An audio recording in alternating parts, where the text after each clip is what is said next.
Rain moving through, followed by showers. It's not going to be raining everywhere all the time this bank holiday weekend, but certainly a big difference compared with spring so far, and a knock-on effect on the temperatures. But of course, we do need the rain. A positive outlook through the night will power through to a bright day ahead. Boxed Home Battery Storage, sponsors of weather on GB News. Someone is going to win the biggest prize package to date, and that someone could be you, driving away in this Elnag Baron 560 motorhome. It has plenty of room for your family of 4, comes complete with kitchen, bathroom and all the space you'll need for life on the road. Plus, we'll also give you a further £5,000 in tax-free cash to spend however you like. For another chance to win the lot, text WIN to 63225. One entry costs £2.50 plus one standard network rate message, or text BONUS to 63225. 5 entries cost £5 plus one standard network rate message. Go to gbnews.com/win. Entry start at £2.50. Call 0903 686 3232. Calls cost £2.50 plus your network access charge. Or post your name and number to GB13 PO Box 8690 Derby DE1 9TT. UK only. Entrance must be 18 or over. Lines close at 4 p.m. on the 6th of June. Please check the closing time if listening or watching on demand. Good luck. It's Patrick Christys tonight, and here we do things differently. It's explaining the absolute madness of this, doesn't it? It's explosive. I mean, this is very good. It's lively. 850. Your government sat there, Sean, and it did nothing. It's controversial. And the Middle East has been in turmoil since before I was born. It's everything you need to kickstart your evening. Everyone's had their Weetabix tonight. I love to see it. That's Patrick Christys tonight, weeknights from 9 p.m. Only on GB News, the People's Channel, Britain's news channel. Hi, I'm Michelle Dewberry, and my show is your opportunity to cut through all the noise and dive in headfirst to some robust debates. Ideas clash. Situation, isn't it? Because the failure is... You're deliberately avoiding my point. Nothing's held back. And if you think this is the end of it, wait for more. And we do not shy away from the difficult stuff. Sometimes I want to shake people and say, if only you understood. So join me on Jubes & Co. weeknights at 6 p.m, only on GB News, Britain's news channel. Good Afternoon Britain isn't just about us. The wonderful thing about this programme is it's about everyone watching. It's an interactive programme. Well, there absolutely is something to see here, and we're going to be talking about it more. Whether it's breaking royal news, please bring us up to date. Or indeed a particularly punchy speech in the House of Commons. Very, very curious. We bring it to you live, and then we bring you live reaction as well. That's Good Afternoon Britain, weekdays from midday. Only on GB News, the People's Channel, Britain's news channel. Mornings don't have to be tiresome, especially if you have the right company. Wake up to news as it happens, opinion and debate, and of course, a little bit of entertainment too. Because when the kettle's on, we're on. That's Breakfast on GB News, a show worth waking up for. Every morning from 6 a.m. Only on the People's Channel, Britain's news channel. We'll spread the news, you spread the word.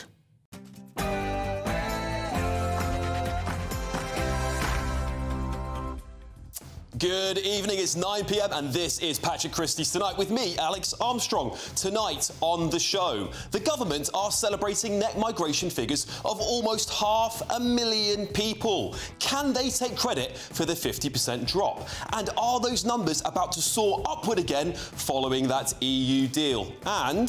the review has recommended we continue a pilot of so-called medication to manage problematic sexual arousal. Yeah, another headline you thought you'd never hear from a Labour government, eh? Paedophiles could face chemical castration. It's currently only optional, but should we make it mandatory?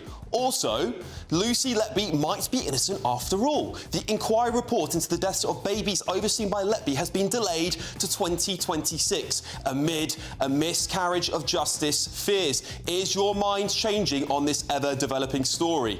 Plus, 2 Israelis have been murdered in Washington, D.C. A man shouted "Free Palestine" as he was arrested. An Israeli minister has blamed Western leaders. And from 10 p.m, I've got the so-called surrender deal right here in my hands. You won't believe what it's got in it. Has the British government just surrendered our sovereignty again? This is absolutely vital for our defence and intelligence, and therefore for the safety and security of the British people. Yeah, the Chagos Islands now belong to Mauritius. What was the real truth behind the sellout? Early documents show the deal included decolonisation as a key factor. And of course, I'm joined by my star panel, former Tory MP Anna Firth, entrepreneur and podcast host Rob Moore, and ex-Labour advisor Matthew Laza. Oh, and what do you think caused this road rage meltdown? Doesn't get a ticket? I can help you talk to somebody.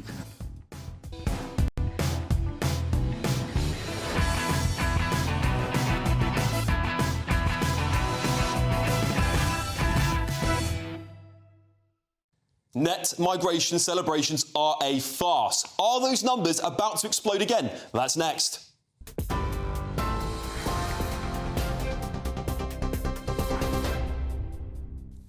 Very good evening to you. Our top stories. Sir Keir Starmer has defended the decision to hand control of the Chagos Islands to Mauritius in a deal the Conservatives have described as a multi-billion-pound surrender tax. The deal includes the vital military base on the island of Diego Garcia, which the UK will now lease back from the Mauritian government for around £101 million per year. The Prime Minister argued the UK would have faced legal challenges within weeks, putting joint US and UK military operations in jeopardy. Well, the government was allowed to conclude negotiations after the rejection of an early morning injunction, leading to protests outside the High Court from those who wanted to block the deal.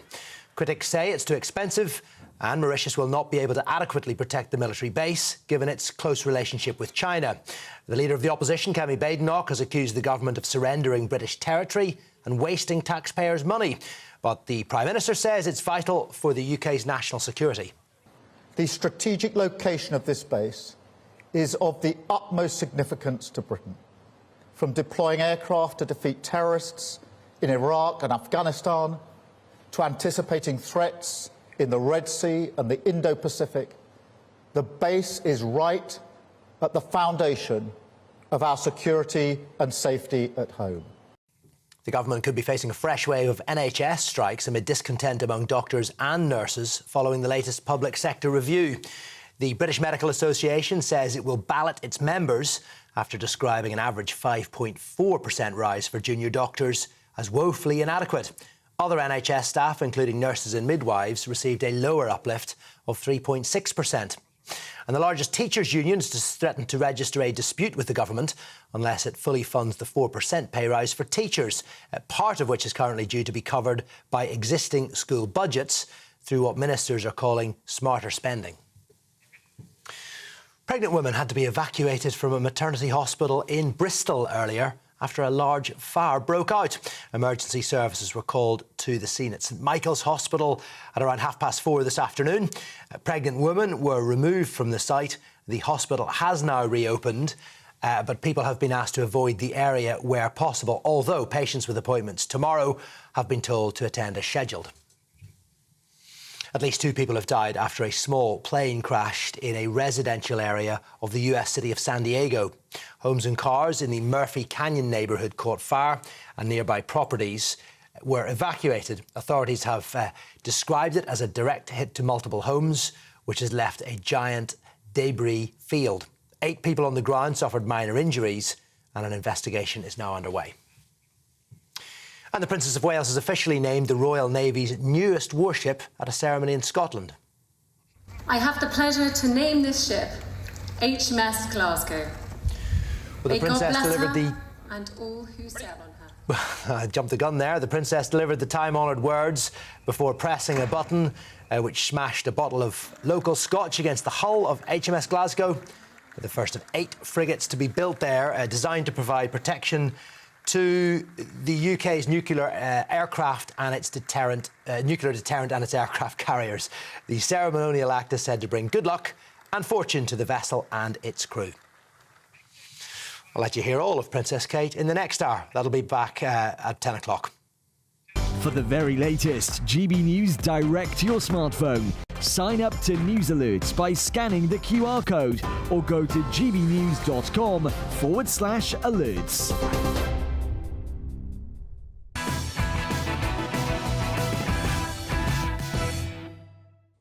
You've been gaslit again. Net migration has halved. The government cried out today as if we're meant to throw confetti around and dance in the streets. But here's the reality. Over 400,000 people entered our country this year. That's the population of Bristol or Cardiff arriving annually. Who in their right mind is calling this a victory? Today, Labour have been strutting around on social media taking credit for a drop in migration they plainly didn't deliver. Grinning ministers slapping each other on the back over that 400,000 net migrant figure. But before they pop another bottle of flat Prosecco, let's look on at what's really going on here, because that number could be about to go through the roof. Late last week, Starmer signed his first of what I would say are two surrender deals, this one with the EU. Tucked inside this deal was the so-called Youth Mobility Scheme, spun as a friendly little cultural exchange, wasn't it? But it isn't just free movement through the back door. That's what it is, isn't it? The government says the scheme will have limits on entry, length and purpose of stay. But still, what about the referendum? A vote, a cap. 68 million under 30 EU citizens could be eligible to apply. That's who our government may be inviting to compete for jobs, housing and services, while British youths are being left behind. Again, youth unemployment here is already at almost 13%. In some towns, it's above a whopping 20%. So rather than fighting for your children, your grandchildren, the Prime Minister may have flung open the door to the likes of France, Italy and Spain and Greece, some of whom have double our youth unemployment rate. So ask yourself this: who loses out? Is it the middle, upper-class, North Islington elite graduate who can speak fluent French and family connections abroad? Or is it the white working-class lad in Sunderland or Swansea who's already been written off multiple times by our system? These young men have been ignored for decades. They're being told to keep quiet, wait their turn, retrain, upskill, while being shoved to the back of the queue in their very own country. A government claiming control of migration while quietly undoing the one glimmer of relief we got under Tory visa reforms, and Brexit is shameless. Britain cannot survive another 400,000 net migrants a year, let alone hundreds of thousands more on top of it. It seems to me we are all sat here being gaslit once again as this government pretends it has a grip on immigration but can't even stop dinghies entering British waters. Please give me and the public a break. But let's get the thoughts of my panel on this topic tonight. I am joined by Anna Firth, former Tory MP, entrepreneur and podcast host Rob Meir, and former Labour advisor Matthew Larzer. Thank you all for joining me tonight. These net migration figures, Anna, of course, they're down from the highs of the last Tory government. We saw almost 1 million people entering the country. I don't think there's any love lost for those times. But should we really be celebrating halving quite a severe immigration crisis? Well, I think progress is progress, but I'm not defending the high levels. They were too high. But what I think is absolutely outrageous today, we have been blatantly lied to by our Prime Minister. I think this is a new low. You put it on your screen, but I've got it on my phone. This is Keir Starmer this morning saying that today's stats show we have nearly halved net migration in the last year. That is a lie. What did he do in the first half of last year when he wasn't even in power? There is one thing he did do. He voted against every attempt that the Tories put forward to bring these figures down. And we now know it's not enough, we need to go further, but we now know that those measures have worked. Matthew, bring you in here. Anna likes to distract from the fact that she was a Member of Parliament when 850,000 net migration immigration figures into the country. She sat there and voted. No, I wasn't. I didn't get in, Matthew, until it was the last year. Yeah, and you were there for the last year. in the by-election. Okay, and in the by-election when you stood, did you stand on a policy of saying my government is wrong to have net migration 850,000? I don't think so, Anna. You were part of a government that had the largest net migration this country has ever seen, and you think that's okay? What I did, Matthew, is and you think that's okay, Anna? What I was doing was sitting there behind the... I'll go and look at Hansard. How many times did you criticise it in the Commons? How many times? Let me just finish. How many times? I was actually in the Commons. And didn't criticise it? Just let me finish, Matthew. Well, it was my turn to speak, Anna.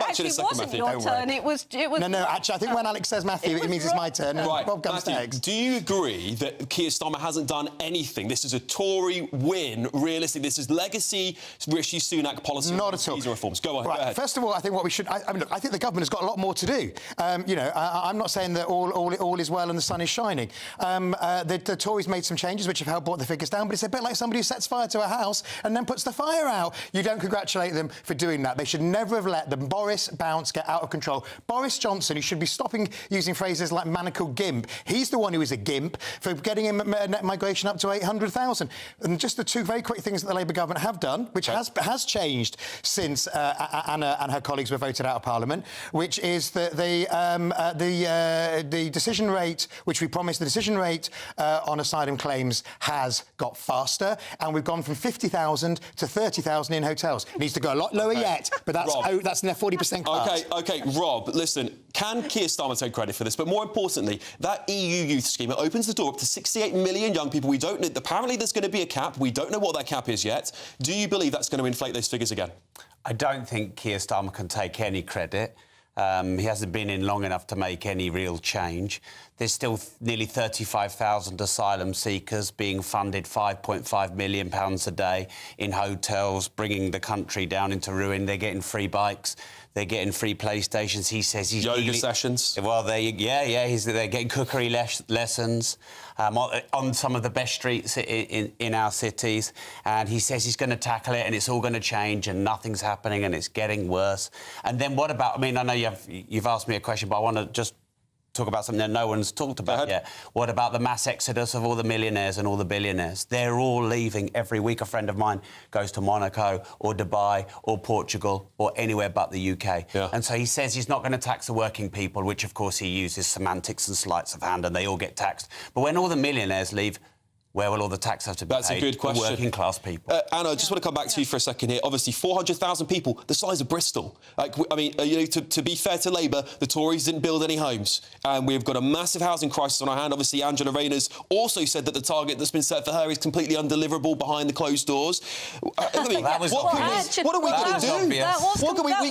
do? Do we need net zero migration at this point to catch up with all the migration we've had? What we actually need to do is for the government to back the Conservatives' plan. The Conservatives have put forward a plan for an annual cap on migration. Yeah, you did it in 2010 and failed.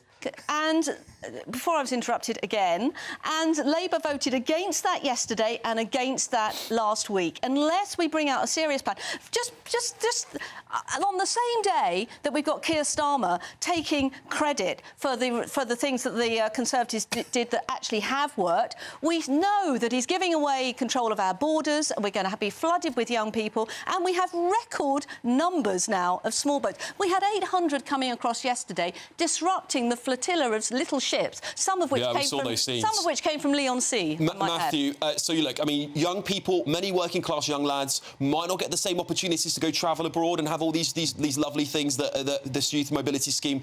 How are Labour reassuring working class people? Because really, they're not going to be the ones taking advantage of these schemes, are they? Well, I think that I don't think we should assume that they're not, because actually people from across the country go travelling. I'm from Manchester, and enough people go travelling. Yeah, look, I mean, the youth mobility scheme is going to be limited. It isn't free movement by the back door. Let's see what the number is, and we can come back and potentially criticise it. Why do you think they're not giving us a number, though, Matthew? Yeah, we don't know that yet. Well, they'll give a number before it's introduced, and they'll give a number when the law comes forward. I mean, at the moment, they've just signed the deal with Europe, and the number will be subject to Parliament deciding and agreeing on it. Why don't Labour help more of our homeless people get back to work? Why don't they reduce all the welfare? There's like 300 billion of welfare. I walk the streets of my city. There's so many homeless people now. I talk to them for my social media channels. They said there's no point going back to work because we'll get less money. money, and a lot of them want to work and they want their dignity. So why don't we get our people working? Yeah, Matthew? Well, I think absolutely right. We should do more for the homeless. The government has said they're getting people off welfare and into work. Obviously, most homeless people aren't on welfare, and obviously, I think that's absolutely right. I don't think it's and or the other. I don't think the youth mobility scheme is going to make a difference. We do need to bring youth unemployment down, which is why it's great that the government is putting a focus on reskilling, reskilling people. So, for example, it said it won't be issuing as many visas for sectors that the Tories did. We need to do a lot more. The sun isn't shining, but we're making progress. Last word, Anna. Well, we will never give our young people proper opportunities in this country if we are always relying on the immigration lever. And I'm not against, actually, young people having the opportunity to go abroad for a short period of time.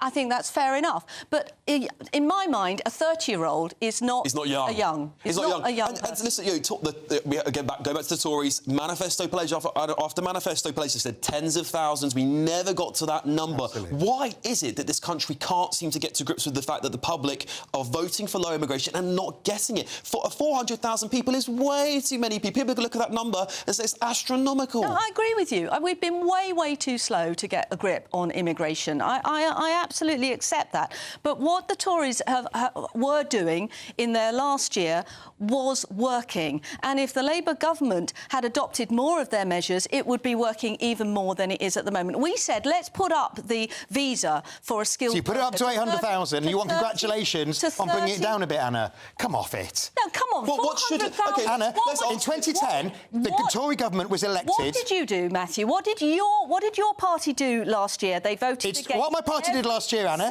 is take 20,000 fewer hotel rooms up and down the country being filled with migrants. Fact. You voted against... So whatever Kemi Badenoch's pretend plan is, 20,000... We can't take you seriously. You can't take seriously the government. They took down from 52,000 to 32,000. Exactly, it should be zero. I agree with you. But at least it's going in the right direction. They got it to 52,000. You should be hanging your head in shame that you sat there and voted the cash through. But it's talk, Anna, as we know. Very fiery panel tonight, so I've got to interrupt you guys because we've also got to talk about some big numbers right now. We're talking about the Great British Giveaway. It's our biggest giveaway to date. You can win a brand new motorhome worth £67,000. How about that? Here's all the details you'll need. Someone is going to win the biggest prize package to date, and that someone could be you, driving away in this Elnag Baron 560 motorhome, courtesy of Marquis Leisure. It has plenty of room for your family of 4, comes complete with kitchen, bathroom and all the space you'll need for life on the road. And the best news? You can drive it on your existing driving licence. Plus, we'll also give you a further £5,000 in tax-free cash to spend however you like. Don't delay. You can't win if you're not in the draw. For another chance to win the lot, text WIN to 63225. One entry costs £2.50 plus one standard network rate message. Or text BONUS to 63225. 5 entries cost £5 plus one standard network rate message. Go to gbnews.com/win. Entries start at £2.50. Call 0903 686 3232. Calls cost £2.50 plus your network access charge. Or post your name and number to GB13 PO Box 8690 Derby DE1 9TT. UK only. Entrance must be 18 or over. Lines close at 4 p.m. on the 6th of June. Please check the closing time if listening or watching on demand. Good luck. Yes, good luck, everybody. Now, this is a headline. We broke it last night here on the show. Can you believe what's coming up next? Have a look at this. The review has recommended we continue a pilot of so-called medication to manage problematic sexual arousal. Yeah, you heard that right. The Labour government is seriously considering making it mandatory for sex criminals to be chemically castrated. Now, at the moment it's optional, but should we make it mandatory? Is this the right approach? We'll debate that just after the break.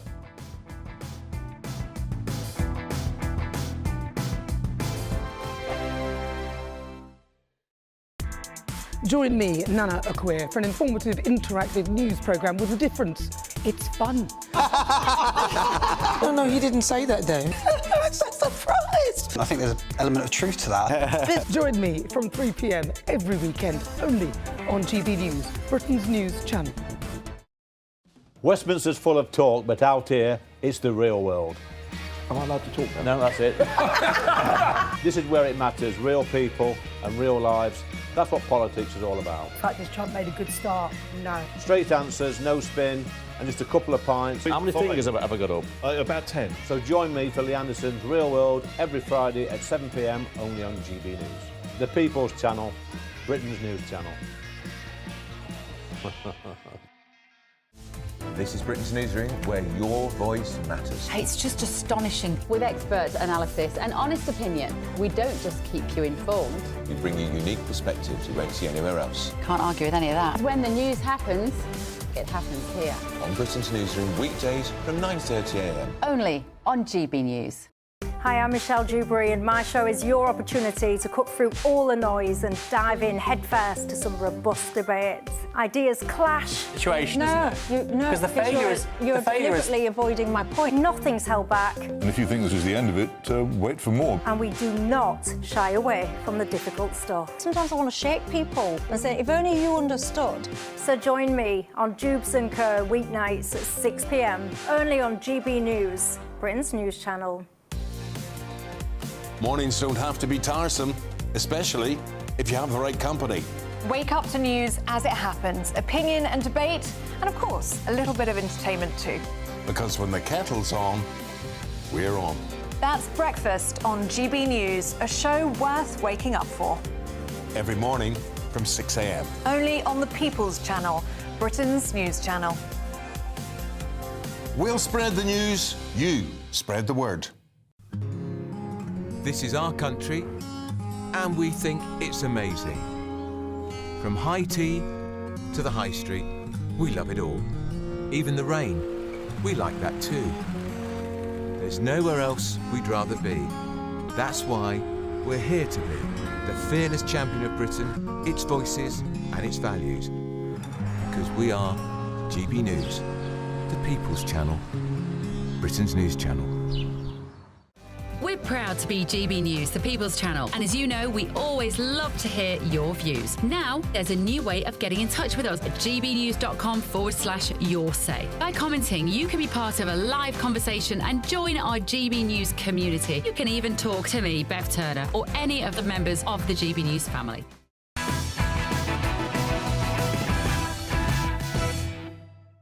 Welcome back to Patrick Christys tonight with me, Alex Armstrong. It's now time for our head-to-head.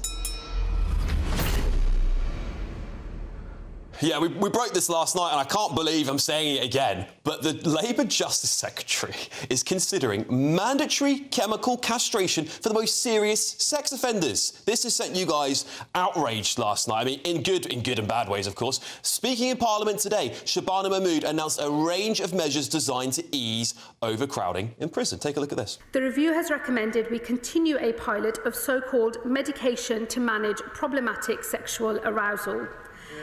I will go further, with a national rollout beginning in 2 regions covering 20 prisons, and I am exploring whether mandating the approach is possible.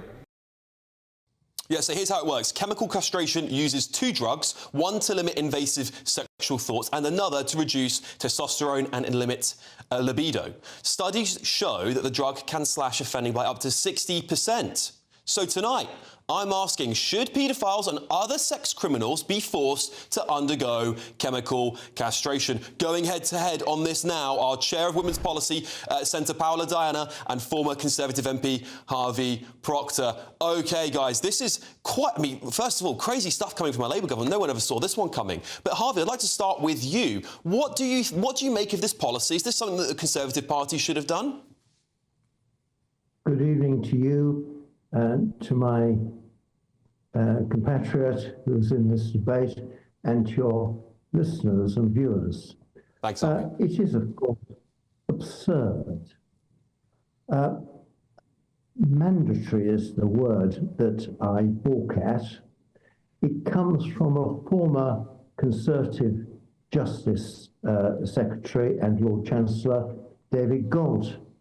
Now, he was in office and in power and in the Home Office and the Justice Department at the time when at least 3 people who have been in prison for many, many years had appealed, and he knows that their appeals now have gone through, but they've lost 20, 30 years in prison, falsely accused, falsely arrested, falsely found guilty.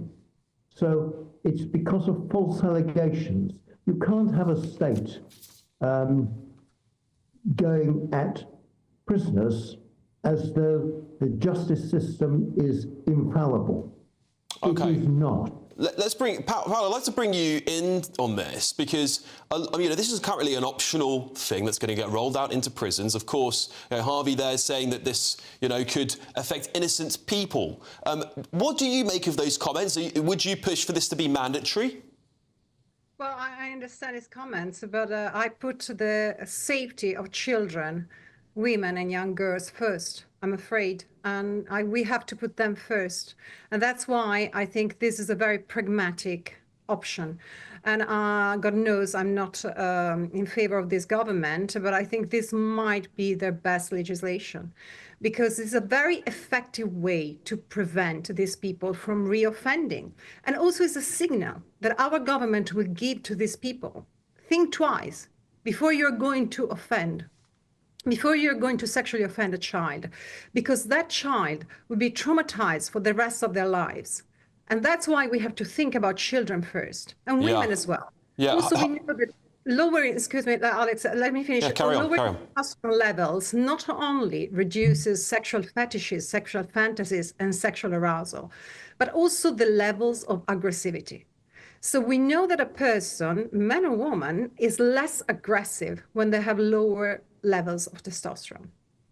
Yeah, Harvey, listen, a lot of victims will say, and if there's no doubt, perhaps in the crime, that we do need to tear it. And we're seeing sexual assault soar in this country. And, currently we're just sitting by and doing nothing. Do we not need to take some kind of action here, Harvey? Not mandatory castration of offenders which can't be undone. In 2015, I was accused of rape. I was actually accused of child serial murder. The Metropolitan Police went on television and said my accuser was credible and true. He was not. He's currently serving 18 years in prison. If this had been on the statute book and had, as I thought I might be, arrested, charged, taken to court, and by the way that juries believe police, convicted, not only would I have been in prison for a very long time, I would have been castrated. Harvey, do you see do you see there being a case where there's no reasonable doubt that someone committed an act of paedophilia, where there's evidence to support that this is a good idea? I understand there may be cases where there's speculation and there's no real evidence, or perhaps there's accusationary as evidence, circumstantial evidence, should I say. Is there not a case for at least some form of this where there is undeniable claims, particularly of child sexual abuse? This is the reason why I have changed my view on capital punishment for murder.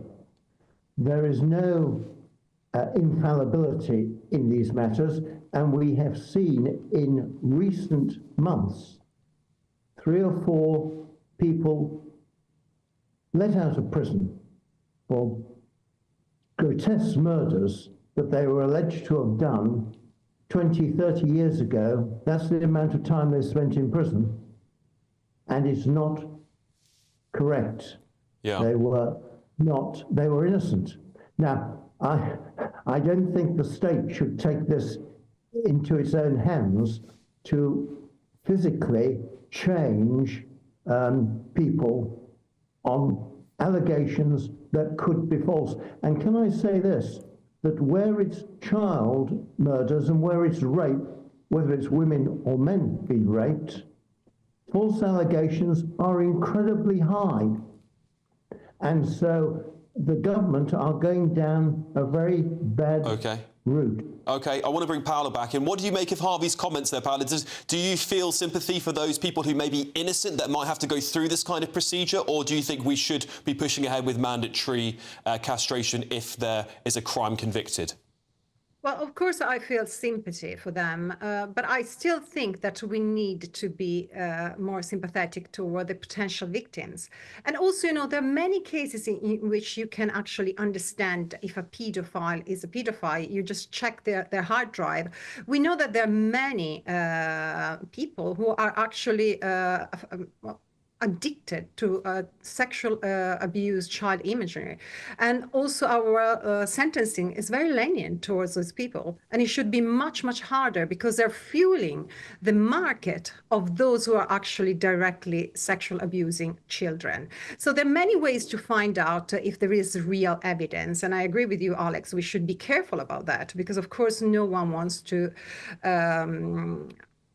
go against people who are innocent. But let me also clarify something that we are talking about chemical castration. That is not surgical castration.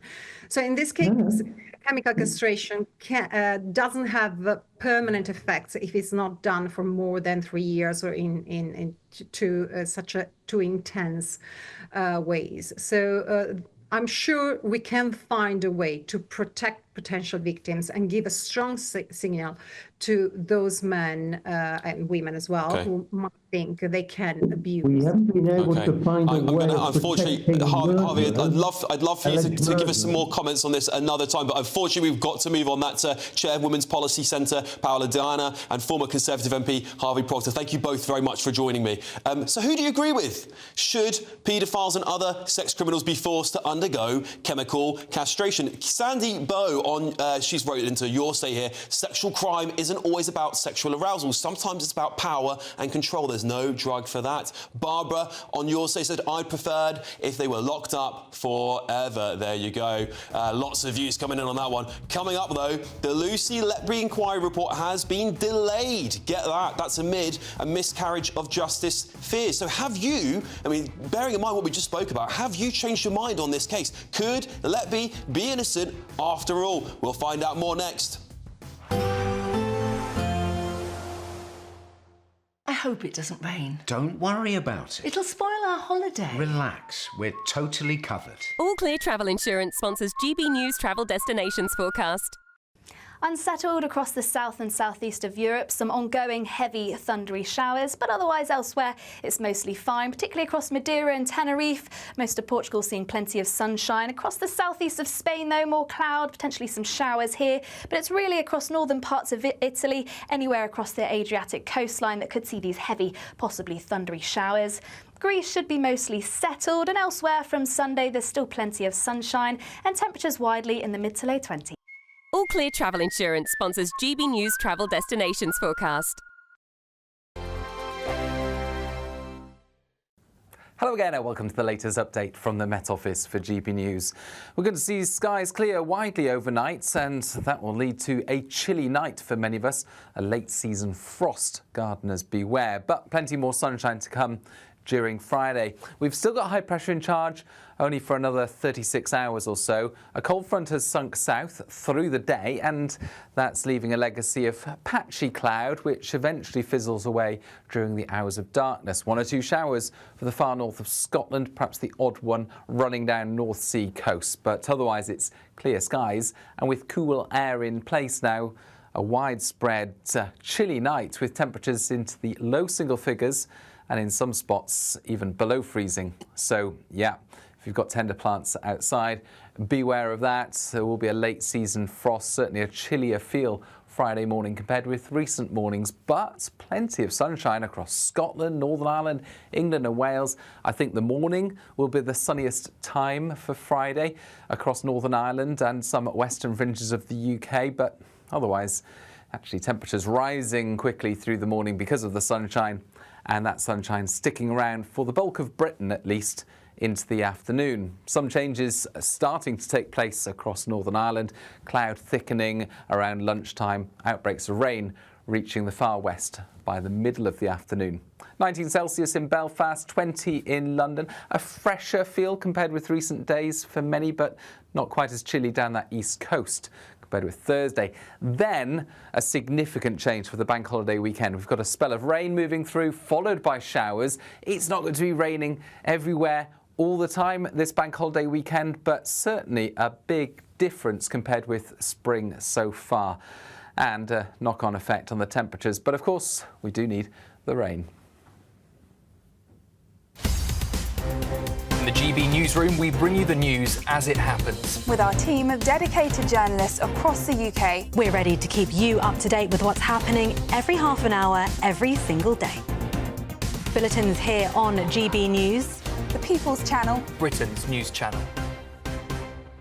Headliners on GB News 11 p.m. every night. It's got 3 top comedians going through the next day's newspapers so you don't have to read them, which is great. That's a good point. He's lying. I mean, maybe he's not lying. That's Headliners every night from 11 p.m. and 5 a.m. as well on GB News, Britain's news channel. Join me, Nana Akwe, for an informative, interactive news programme with a difference. It's fun. No, he didn't say that, Dave. I'm so surprised. I think there's an element of truth to that. Join me from 3 p.m. every weekend, only on GB News, Britain's news channel.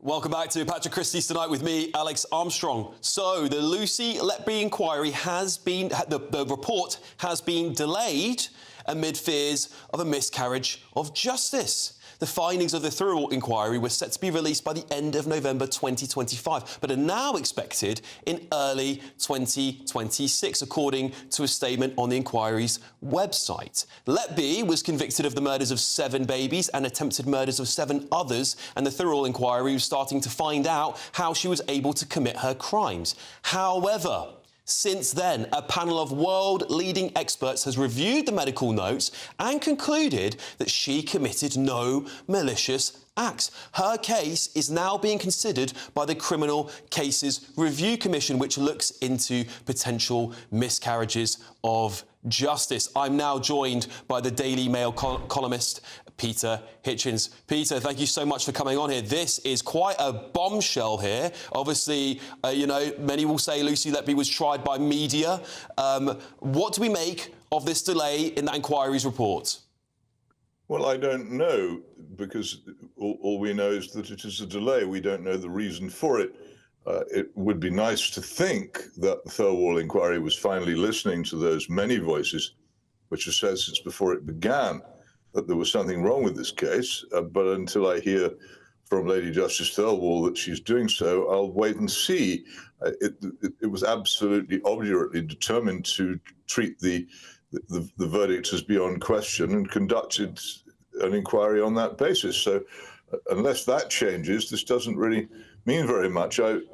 My view is that this is going to be a very, very long battle, and I don't get overexcited over any development in it, because it's the courts don't like to overturn a verdict, and that's perfectly reasonable. I understand why they don't like to do it, but on this occasion, it's quite urgent that they should, at the very least, re-examine the case. It's quite extraordinary that somebody who's been sentenced to die in prison, let's say to a slow-motion death sentence, has not been permitted to appeal. People often think that she's had appeals. She hasn't. She's twice been refused leave to appeal. There's been no attempt to hear any appeal on her case. And this, is, to me, is quite extraordinary for a case of this importance and size with somebody who's been sentenced to such a very, very severe penalty. But I refuse to get overexcited over this. It's obviously any development which suggests anybody's thinking about it has to be good, because there was a kind of closed-mindedness about the legal and indeed political establishment after the original guilty verdicts, which was extremely frustrating for those of us who felt that actually this was a moment for open minds, which I still do.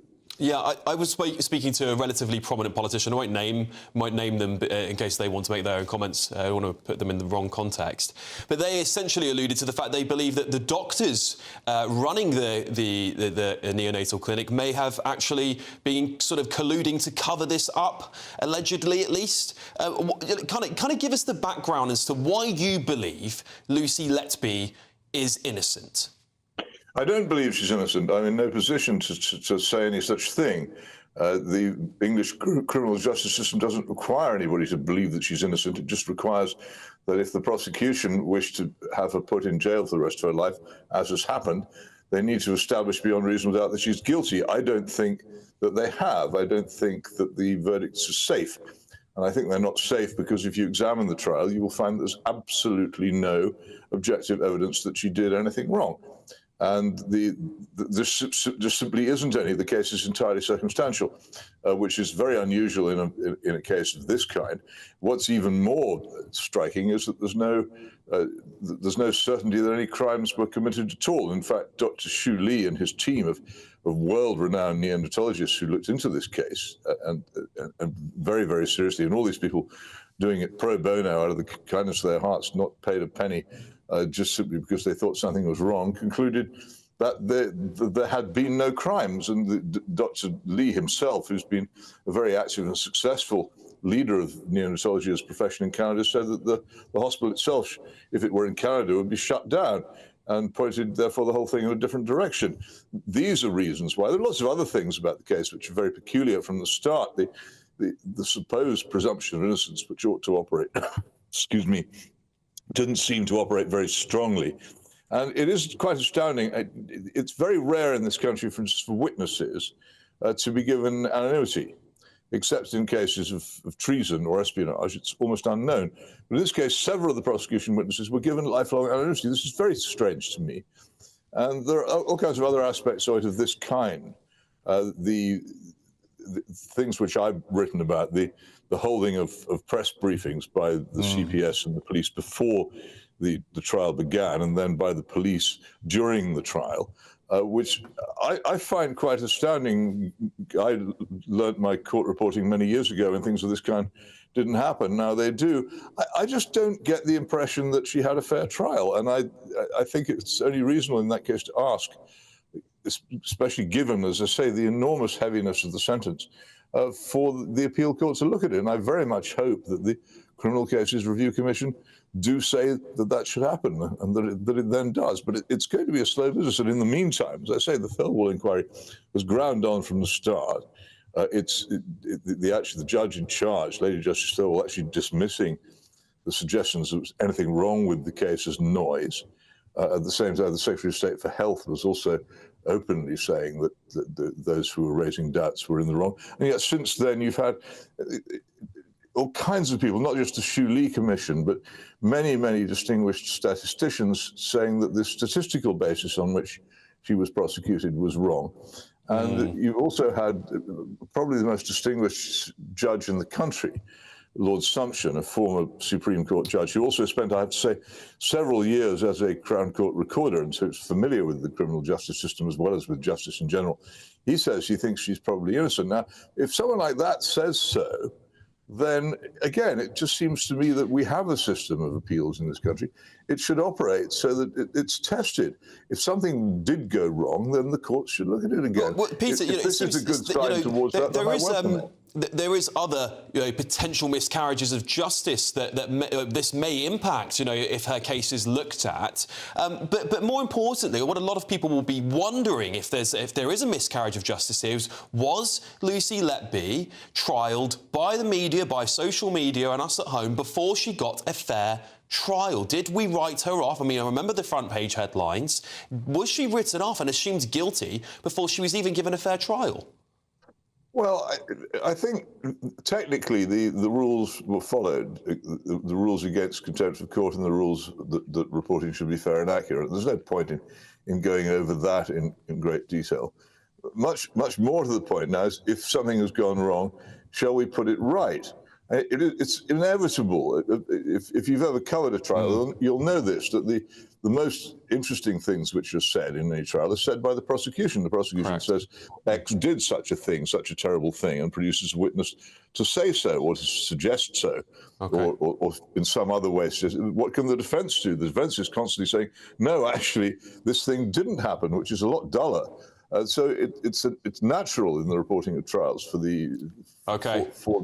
it to reflect that. I think you're ever going to get over that, but the jury still has to, in the end, consider a verdict on the basis of the evidence. And I think that if the trial had been fairer, and there remains this great mystery of why she had no medical expert witness giving Thank you, testimony Peter. Unfortunately, I've got to wrap you up there, but thank you so much for coming on, giving your thoughts on this ever-developing story. That's Daily Mail columnist Peter Hitchens there. Big stuff. Cheshire Constabulary have said that much of the criticism of its investigation was ill-informed and based on a very partial knowledge, and that inquiry had been detailed and painstaking. The CPS, the Crown Prosecution Service, said 2 juries and 3 appeal court judges have reviewed the evidence against Lucy Letby, and she has been convicted on 15 separate counts following 2 separate trials. OK, coming up, an Israeli minister has slammed Western leaders after 2 of the country's diplomats were shot dead in Washington, D.C. by a man who later shouted,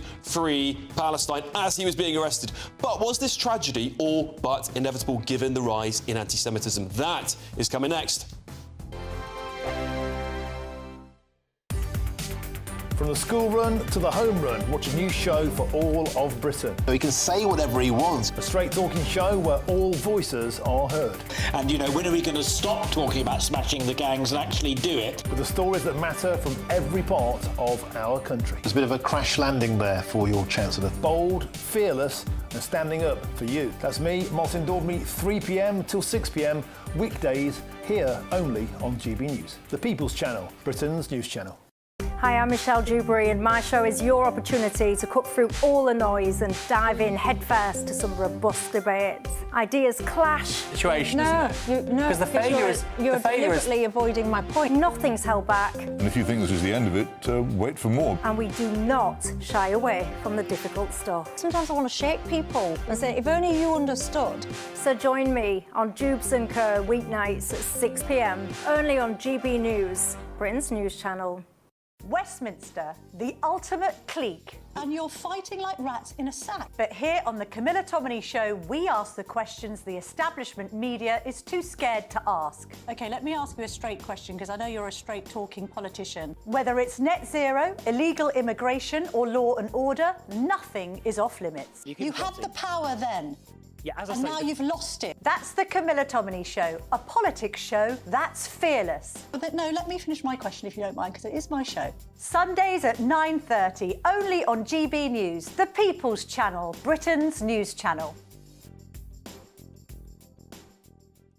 Good Afternoon Britain isn't just about us. The wonderful thing about this programme is it's about everyone watching. It's an interactive programme. Well, there absolutely is something to see here, and we're going to be talking about it more. Whether it's breaking royal news, please bring us up to date, or indeed a particularly punchy speech in the House of Commons. Very, very curious. We bring it to you live, and then we bring you live reaction as well.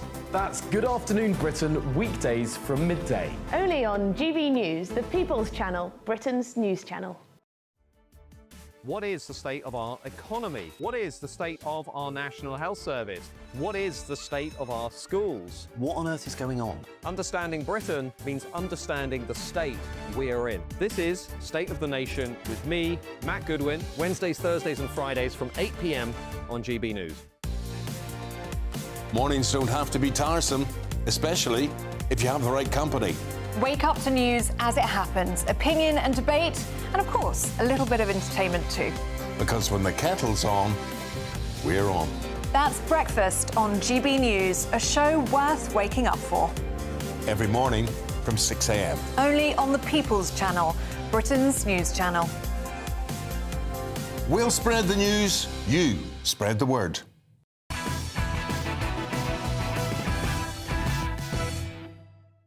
Welcome back to Patrick Christys tonight with me, Alex Armstrong.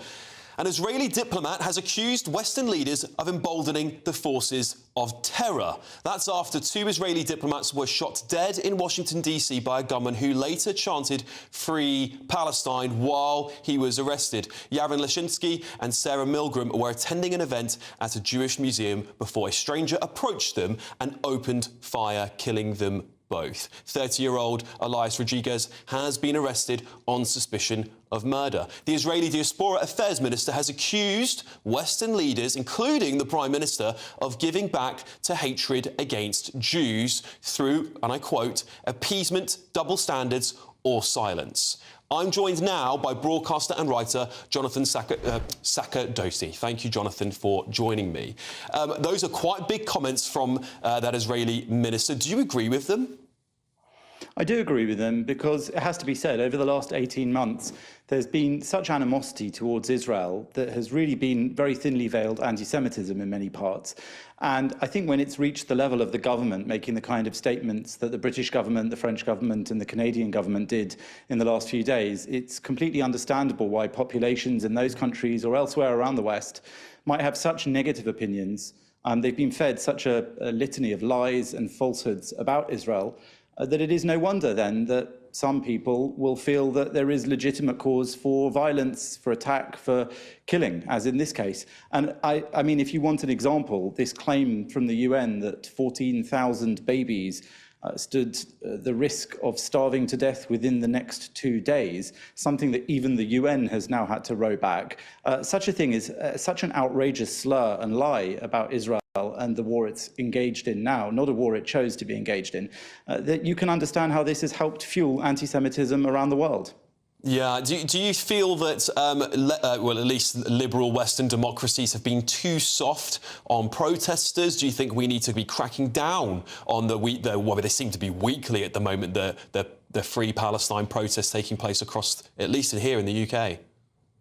Well, just think about the words that we know that the alleged killer, as we need to call him legally, said after shooting people and then going into that Jewish museum. Free Palestine, and then a comment about one solution, intifada revolution. Well, if people wanted to know what globalizing the intifada looks like, I would say shooting dead Jews or those connected with Jews outside a Jewish museum in Washington, D.C., the capital city of the biggest, most important power in the world. That's probably a good clue what international intifada looks like. And those are the slogans, that man didn't make them up. Those are the slogans that have been chanted day in, day out on the streets of DC, on the streets of London, all around the world. So yes, I do draw a direct line between those kinds of mobs that have been making life difficult for Jews here in London and what happened in Washington, DC. I don't think there can be any doubt. And that man, as facts are coming out about him, seems to have exactly what you'd expect as a history. Close connections to far-left bodies, BLM, things like that.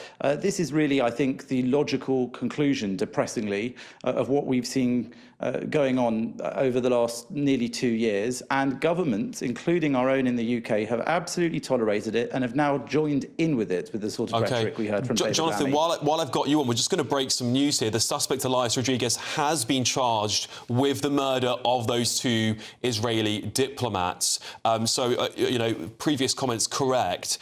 Do we, at the end of the day, there's a feeling, particularly when I speak to British people, there's a feeling of sectarianism rising in the country. Do you fear that with the rise of anti-Semitism that more events like this could occur in the future? Well, of course they could, and the reason I know that is because they've occurred in the past. Even pre-October the 7th, Jews have been killed across Europe, across the world. Just a few years ago, Jews were shot at the Brussels Jewish Museum. A few years back, school children in a Jewish school killed in Toulouse. Jonathan, I'm so sorry to have to interrupt you, because we do have to wrap it up there, but thank you so much for coming on, joining me tonight there, Jonathan Sakadosi.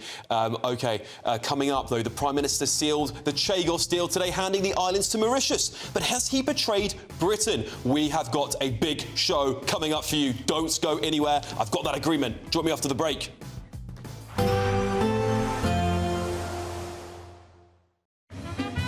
A positive outlook through the night will power through to a bright day ahead. Boxed Home Battery Storage, sponsors of weather on GB News. Hello again and welcome to the latest update from the Met Office for GB News.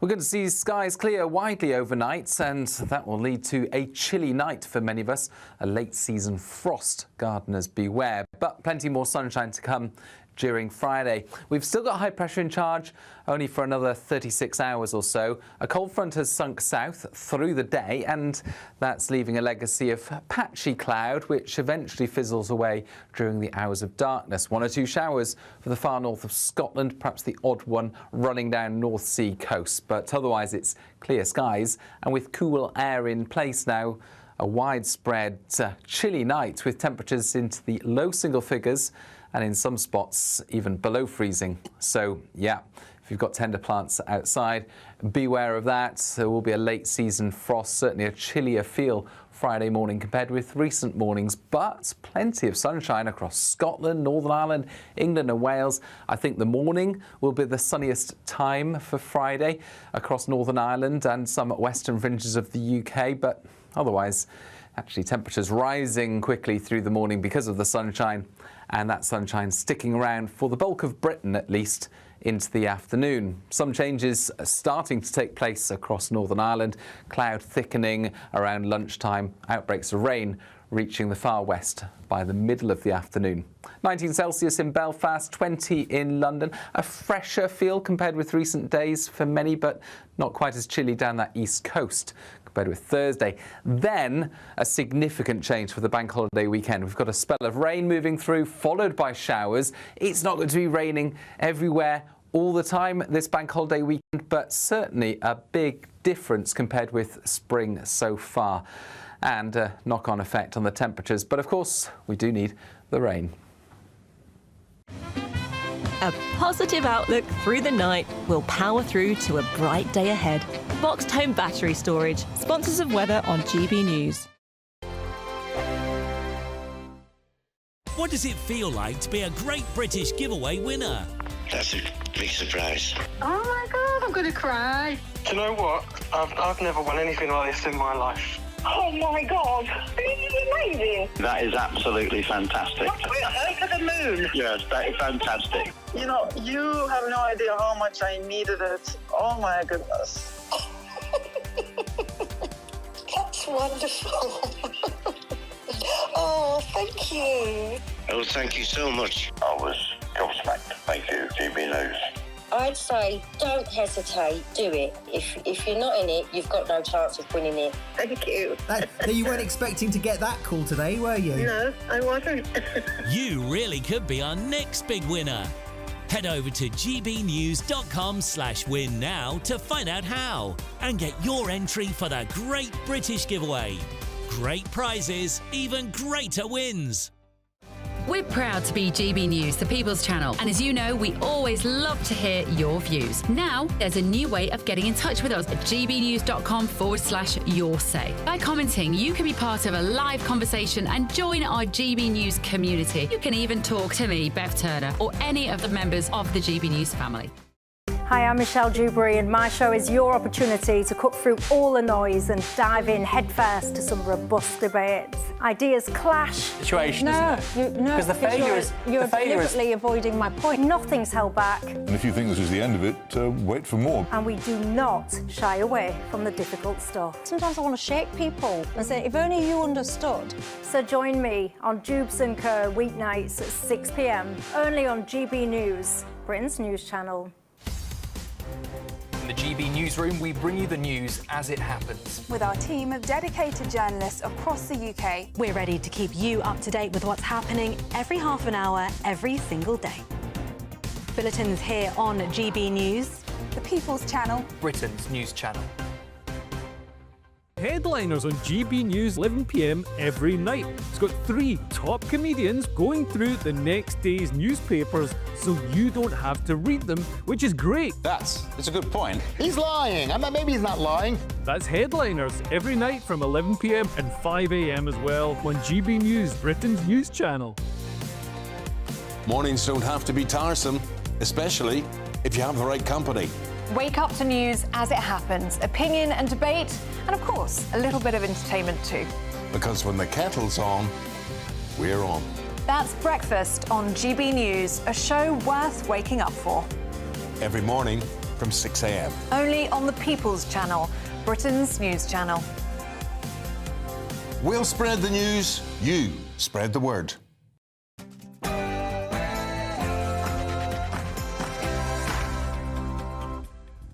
Good evening, it's 10 p.m. and this is Patrick Christys Tonight with me, Alex Armstrong. Tonight on the show...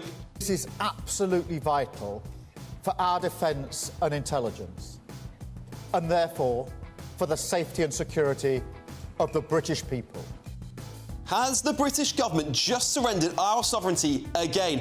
I've got the Chagos Islands deal surrender document right here in my hands. Those islands now belong to Mauritius. What was the real truth behind the sellout? Early documents like I've got here show that decolonisation was a key factor. And there's some breaking news on the front page of The Telegraph. Angela Rayner has called for middle-class families to be stripped of child benefits. Is she on manoeuvres? Is she eyeing up the Prime Minister's job? And, of course, I'm joined by my star panel, former Tory MP Anna Firth, entrepreneur and podcast host Rob Moore, and ex-Labour advisor Matthew Lazo, who'll be giving their expert opinions on all of tonight's top stories. And we'll have tomorrow's newspaper headlines dropping imminently. You won't guess. Well, I think you probably will guess what's on the front page of most of them. It's something to do with this.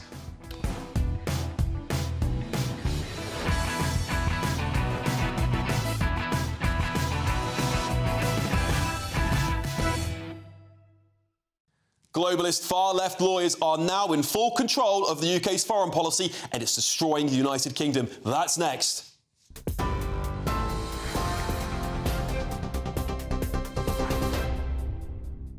Thanks, Alex. Very good evening to you. It's just after 10 o'clock. Sir Keir Starmer has defended the decision to hand control of the Chagos Islands to Mauritius in a deal the Conservatives have described as a multi-billion-pound tax surrender. The deal includes the vital military base on the island of Diego Garcia, which the UK will now lease back from the Mauritian government for around £101 million per year. The government says the base is vital to protect British people and national security, and believes the deal was the only way to prevent other nations from setting up bases there. Now, the government was allowed to conclude negotiations after the rejection of an early morning injunction, leading to protests outside the High Court from those who wanted to block the deal.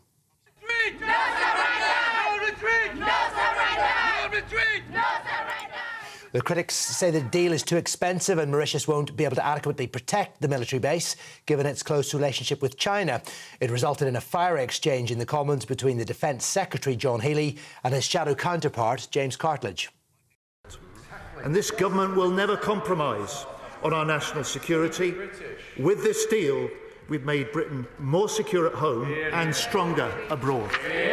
It was beneath contempt for the Prime Minister in his press conference to state that those who oppose this deal are on the side of Russia and China. I am intensely proud of the role this party has played in supporting Ukraine. I've worn this badge every day, Mr. Speaker. I and many of my colleagues have been sanctioned by Russia and China and passionately believe we must stand up to them. Indeed, that is one of the reasons we oppose this deal. A national rollout across 20 prisons will pilot the chemical castration of sex offenders, with the government to consider making it mandatory. The move is part of a major review led by the former Justice Secretary David Gauke, aimed at cutting reoffending and easing prison overcrowding. Other proposals include scrapping short sentences, early release for some violent offenders and automatic deportation for foreign criminals. The review says these changes could reduce the prison population by nearly 10,000 people. The Israeli Prime Minister has accused Sir Keir Starmer of being on the wrong side of history and humanity over his call for an end to the war in Gaza. Benjamin Netanyahu linked the shootings of 2 Israeli embassy staff members in Washington to the Hamas attacks of October the 7th. He called out the leaders of the UK, France and Canada for criticising Israel's approach in Gaza and appeared to draw a line between their comments and last night's attack. The suspect, Elias Rodriguez, has now been charged with 2 counts of first-degree murder, and US police are treating it as terrorism. Finally, the Trump administration has halted Harvard University's ability to enrol international students. The Department for Homeland Security says Harvard is being held accountable for fostering violence, anti-Semitism and coordinating with the Chinese Communist Party on its campus. Around 7,000 international students were enrolled there in the last academic year. And the Ivy League university has so far refused to fall in line with Donald Trump's anti-woke agenda. The White House has already frozen more than $2.2 billion in federal grants to Harvard and $60 million worth in contracts. Those are your headlines. I'll be back with more at 11 o'clock.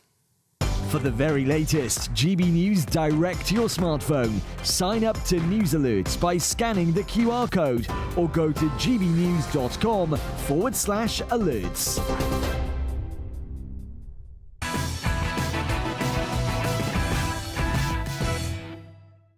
Welcome back. I've got Sir Keir Starmer's so-called surrender deal right here in my hands. What I'm going to read to you is going to shock you to your core. To give you some backstory first, the government has now handed over some of our most vital military islands, the Chagos Archipelago, to Mauritius, a state cosy to China. And we, me and you, the taxpayers, are of course footing the bill.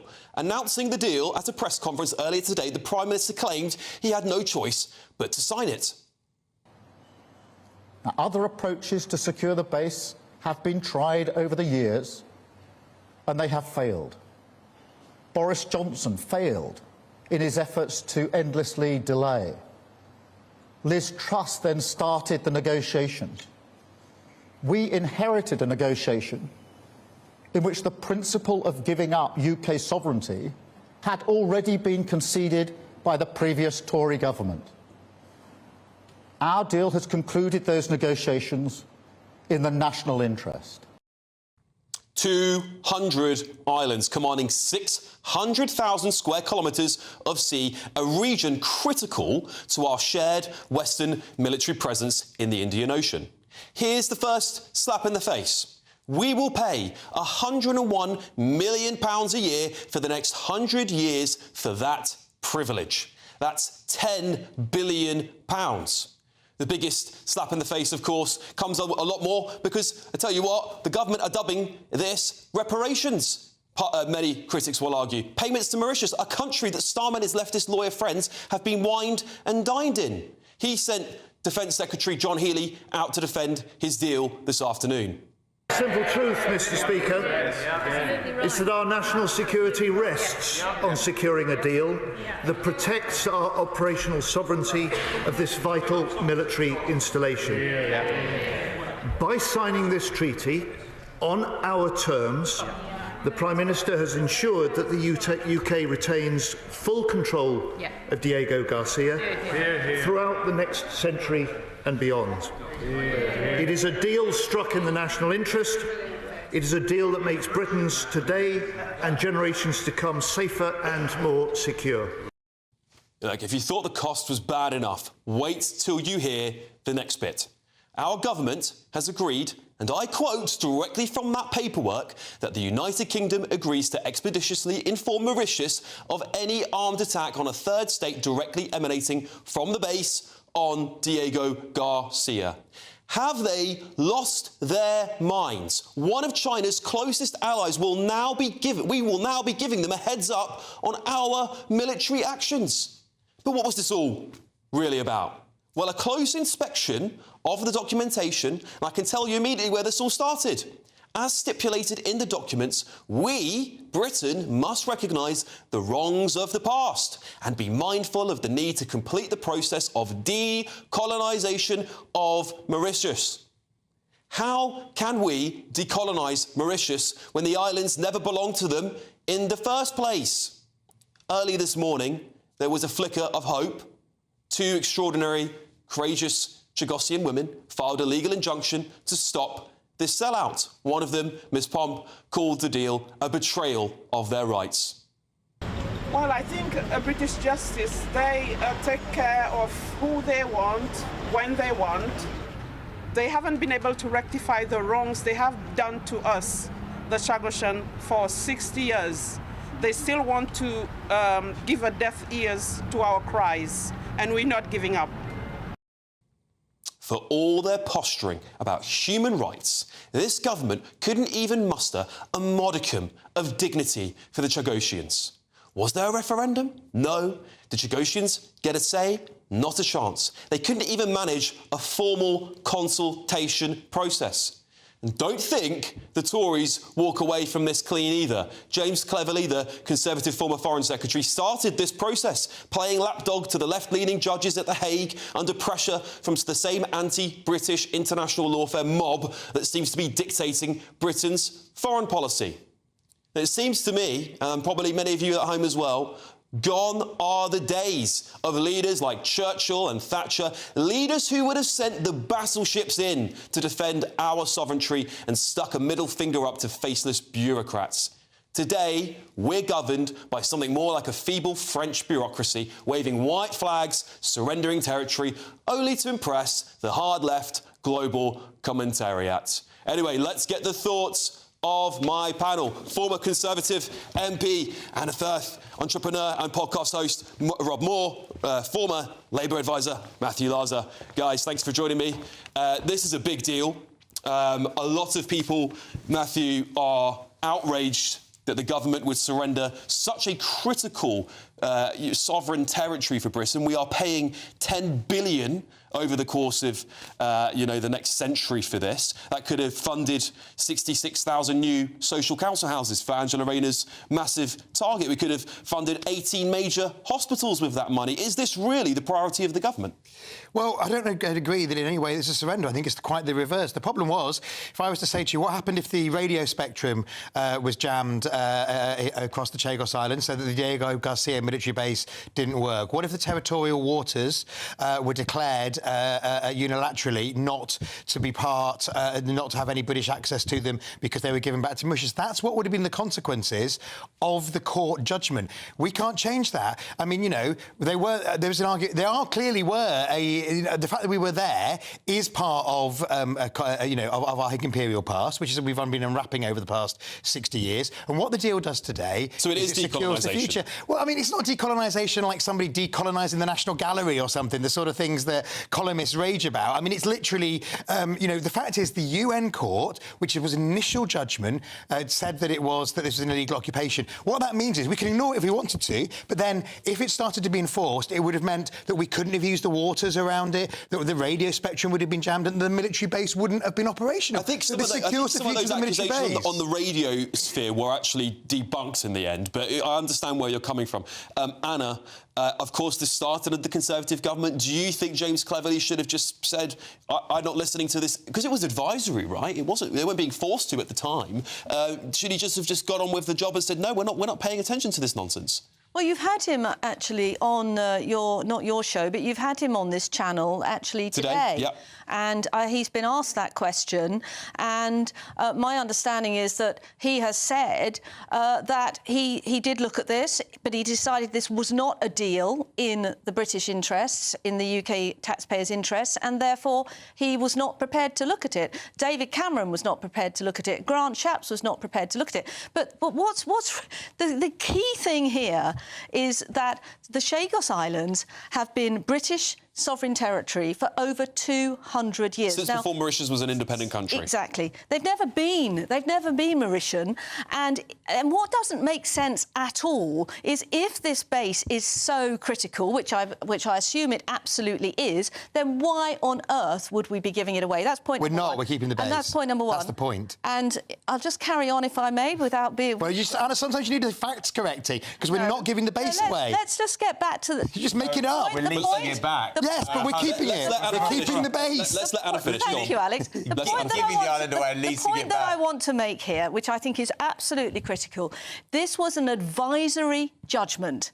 Now, if this base is so important for our defence and, of course, for the US, then we would have been challenging that in court. There's only Starmer, only a North London lefty lawyer would actually backed by Donald Trump, that well-known North London lefty lawyer, to pay to give something away that already belongs to us. Yeah. So look, those women today were fantastic. I thought that the fact that they managed, it's a bit of a David and Goliath story. We love to see that, don't we? But the people had no vote, did they? Well, this is it. They had no vote. The Chagosians didn't get a say, and the Labour Party they breathe on about we're the champion of human rights, we're the champions of democracy, we're the champions of the little people, and this really has shown them up today, don't you think?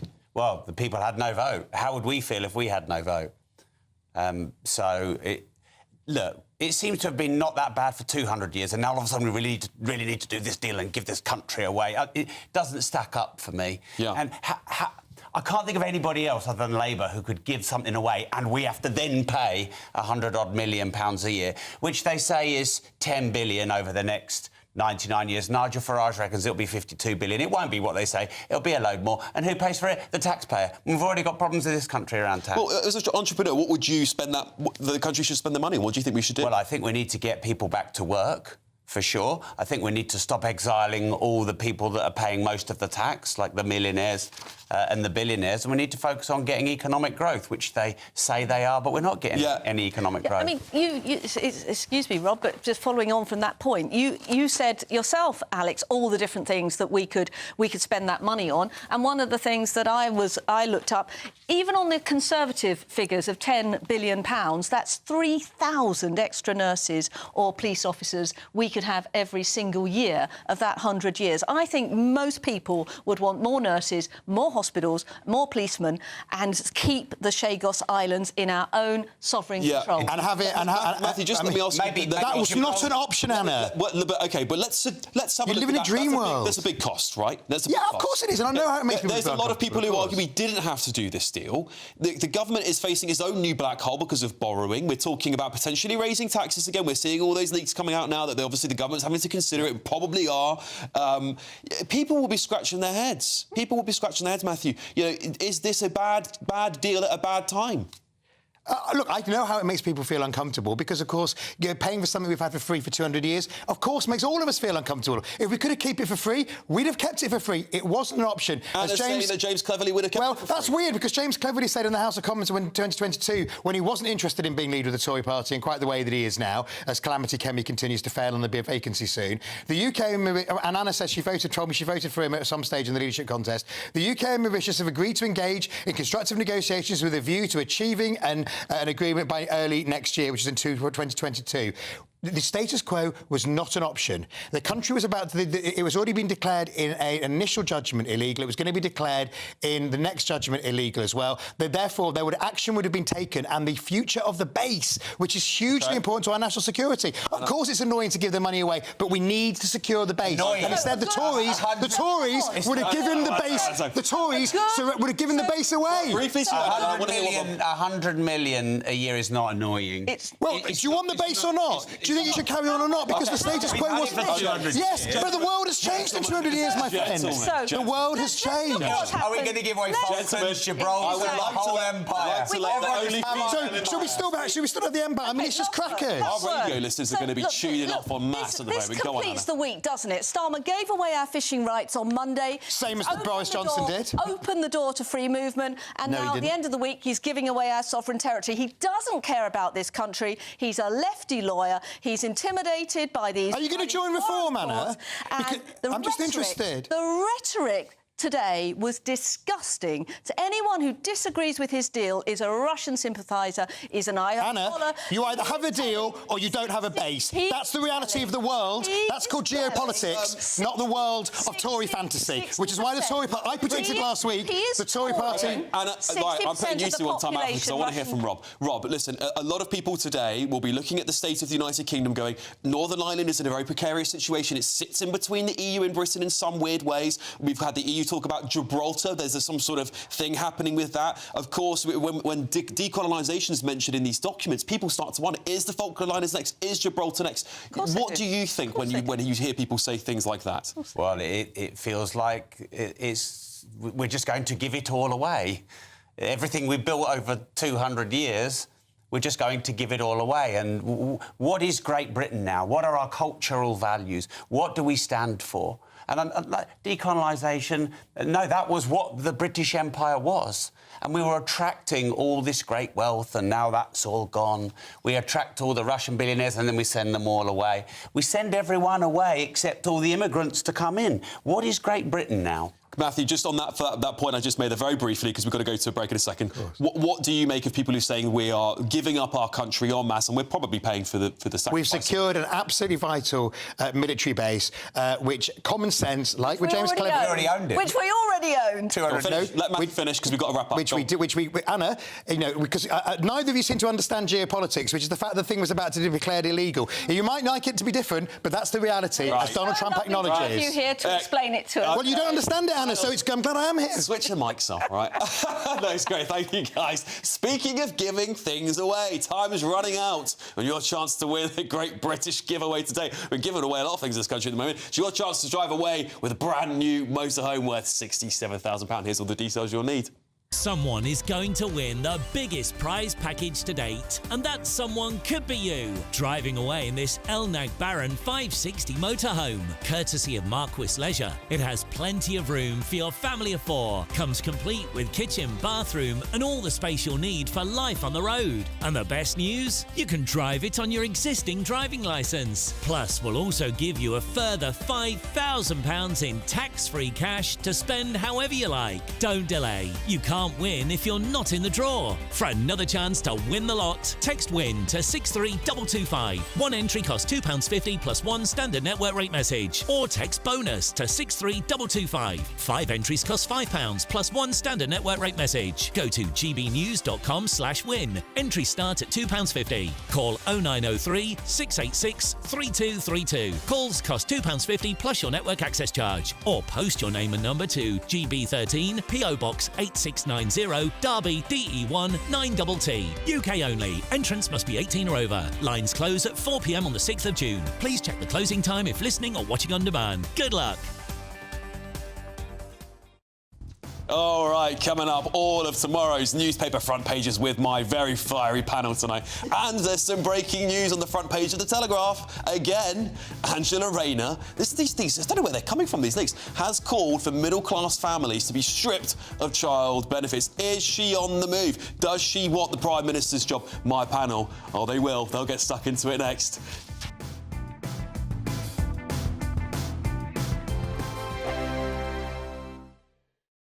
Westminster's full of talk, but out here, it's the real world. Am I allowed to talk then? No, that's it. This is where it matters, real people and real lives. That's what politics is all about. The fact is Trump made a good start, no. Straight answers, no spin, and just a couple of pints. How many fingers have I got up? About 10. So join me for Lee Anderson's Real World every Friday at 7 p.m, only on GB News. The People's Channel, Britain's news channel. Lee Anderson's Real World, Fridays from 7 p.m.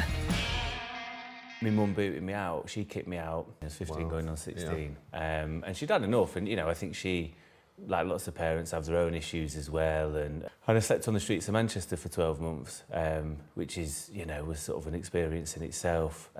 Regular occurrence, being beaten up, being urinated on, getting ill, feeling horrible. And someone took me in at first, and so I was essentially groomed into a gang that you know, were involved in nefarious means. And it was similar. It wasn't drugs, but it was similar to sort of the stuff you hear about county lines, where I was essentially a bit of a stooge, bit of a runner. Here, go and do us a favour, and we'll put a roof over your head.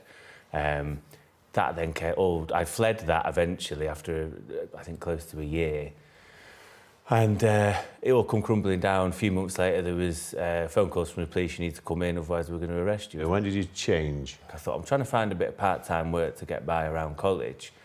And they said, well, the thing is, it's the law. We've got to be careful about data protection. And in my sort of naive mind at the time, I thought, right, I'm going to write to my MP. They can change the law. They're going to do it. We're going to, you know, good luck with that. This. Yeah, quite. I know now the difference. So in the end, always been a bit creative and a bit of a talker, as you'll know. Yeah. I thought, no, I'm going to interview my MP. I thought, no, actually, I'm going to interview MPs, plural. So I went round the country, essentially knocking on doors with a letter, explaining my situation, going, this isn't right.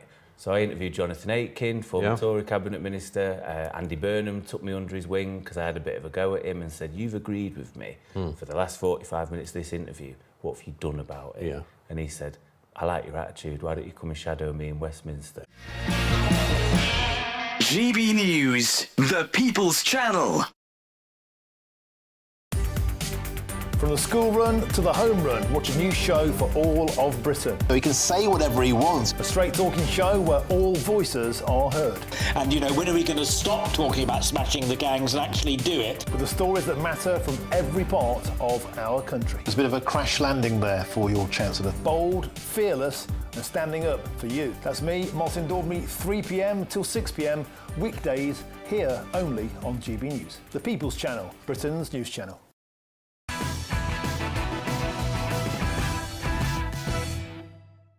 Welcome back, everybody. I've got your newspaper front pages delivered hot off the press. Let's have a look at them. Let's start off here with the Metro. Court hitched before $101 million a year deal, lease deal. Sorry, I can't get my words out. Starmer's Chagos Islands cave-in. They've scrapped out the G there. Quite clever. Chaos Islands cave-in. Very smart. Let's move on to the Independent.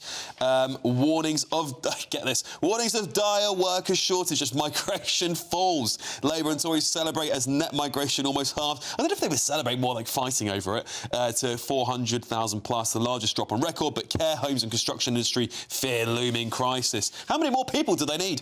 The Daily Telegraph. We don't have that for you on the screen just yet, but it's coming up in a second. I'll read it out for you. 30 billion cost of Chagos surrender. And our big story down the bottom here, sorry for reading off the page here, but Rayner wants to strip middle-class families of child benefit. Well, we've talked a lot about Chagos, so let's talk about this. Telegraph have splashed more of that memo. Of course, this ever-leaking memo. I think it's not a memo. If I had it, personally, I'm calling it a manifesto. The Deputy Prime Minister's urged Rachel Reeves to strip middle-class families of child benefit payment. She pressed the Treasury to claw back the benefit from households where the highest earner's salary is between 50 grand and 80 grand.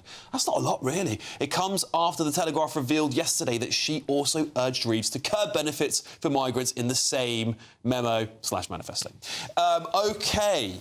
Mrs Rayner's proposals are evidence of a power struggle in the Cabinet, or we'll see. What do you guys make of it all? It's just total chaos, isn't it? I mean, you've got Rayner setting out her own stall. You've got Starmer U-turning on winter fuel allowance. Thank God he has finally seen sense and done that. But I mean, you've got Starmer, giving away the Chagos Islands today. Apparently, the press conference at Number 10 was a complete farce. They couldn't answer any of the questions about how much it was going to cost. But this is actually quite, I think, would be a terrible thing to do, because actually striving middle-class families really rely on that child benefit payment, and we were just working it out that that's a 5%. So I agree with you, Anna, which is why the Labour government's not doing it. Interestingly, it's actually a Tory government policy that was done during the last Tory government and then was pulled back from. So Rayner urges, and Reeves has said no. Absolutely, Reeves has said no. Rayner didn't know she was Conservative. No.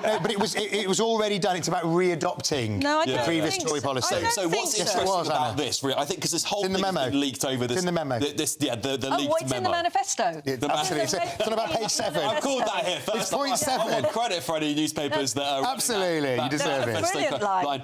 Look, so I think the real question here, because, of course, none of these policies have actually been... are potentially even going through. We don't know yet. Of course, there's a new supposed black hole because of government borrowing is through the roof. I think it's the third highest government borrowing record to date.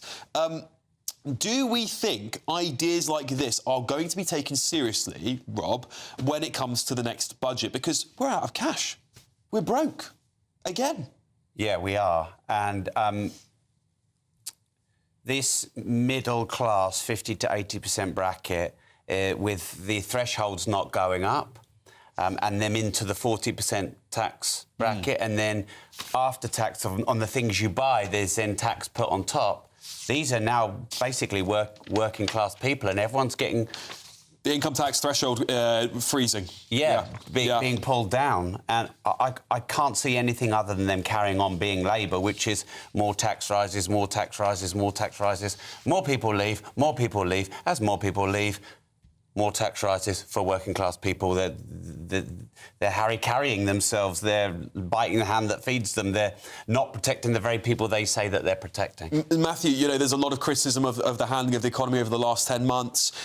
You know, whilst there's some signs of growth, you know, 0.6%, it's still not going to be enough to cover the shortfall. What do you think the government are going to be resorted to? Do you think they're going to have to tax working people, as they call them, more?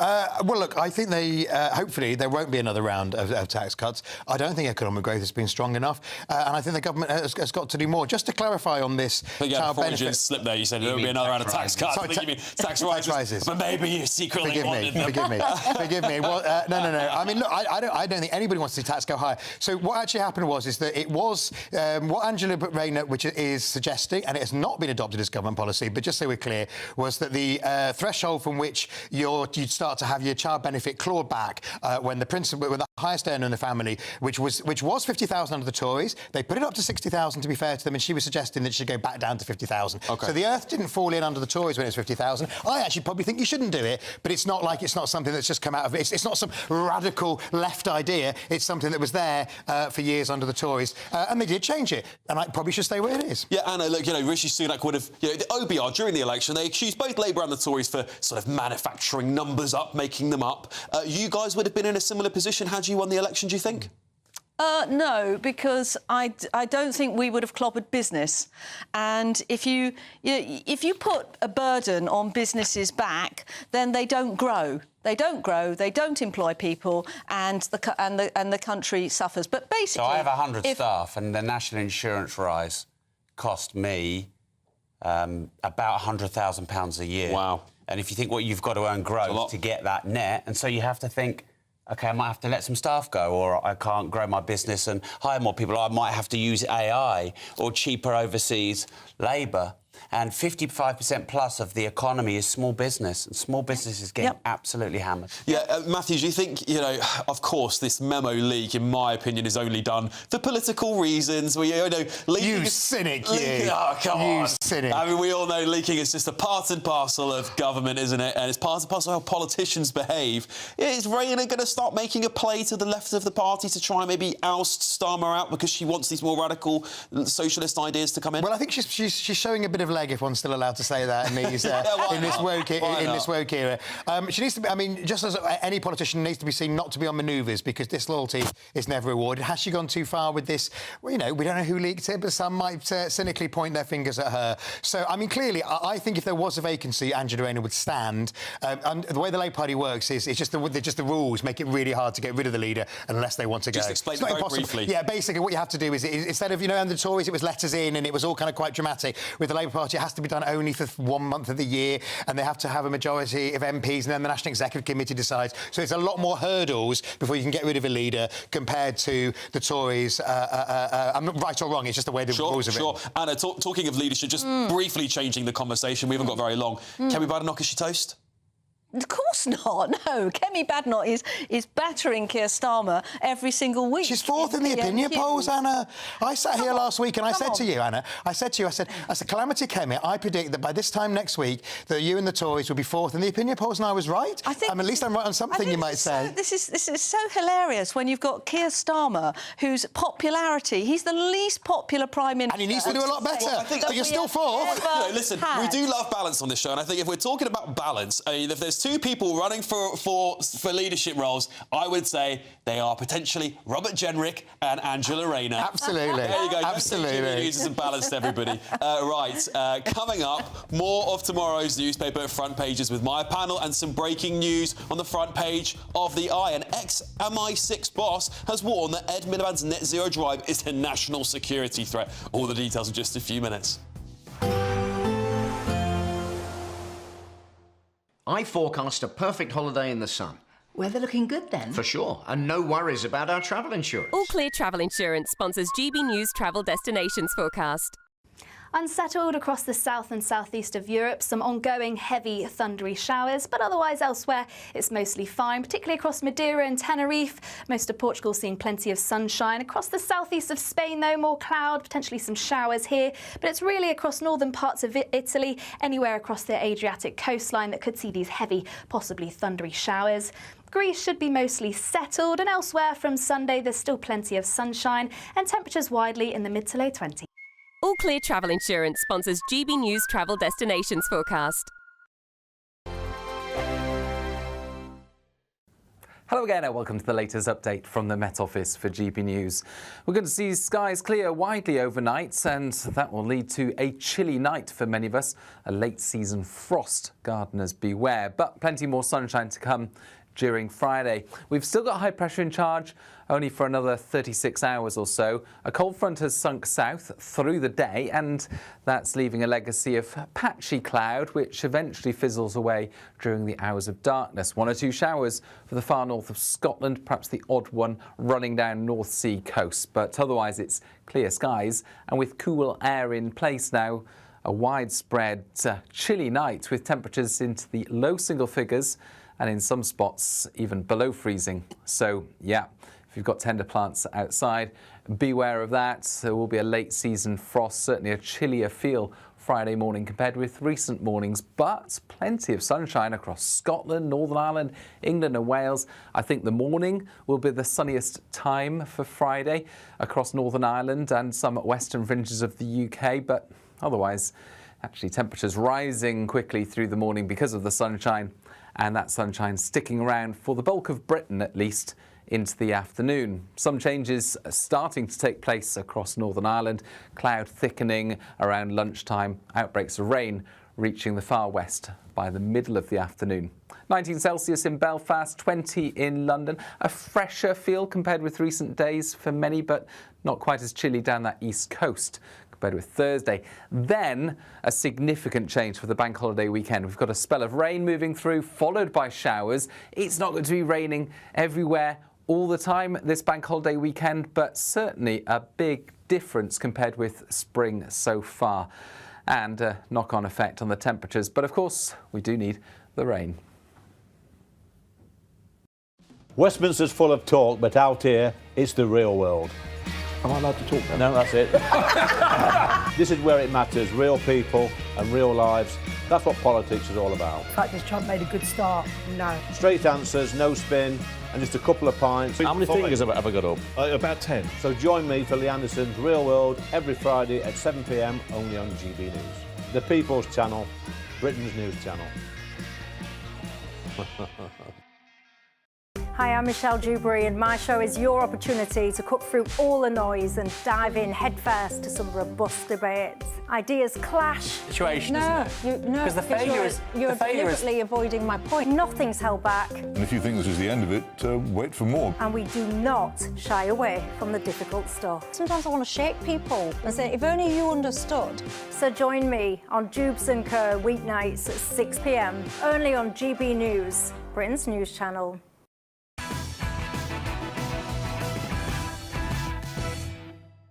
Welcome back to Patrick Christys Tonight with me, Alex Armstrong. More of tomorrow's newspaper front pages have just been delivered. I've got them here. Let's have a quick look at those. I'm, of course, joined by my panel, by the way. But let's have a quick look at the Daily Express coming up first. Early release for killers and insults to all victims. Yes, that comes off the back of the news. There'll be more early releases from prisons. The Eye. Ex-MI6 chief, Miliband's net zero plan is UK national security threat. I've got a very small print here, so just bear with me. I'm going to read it out to you.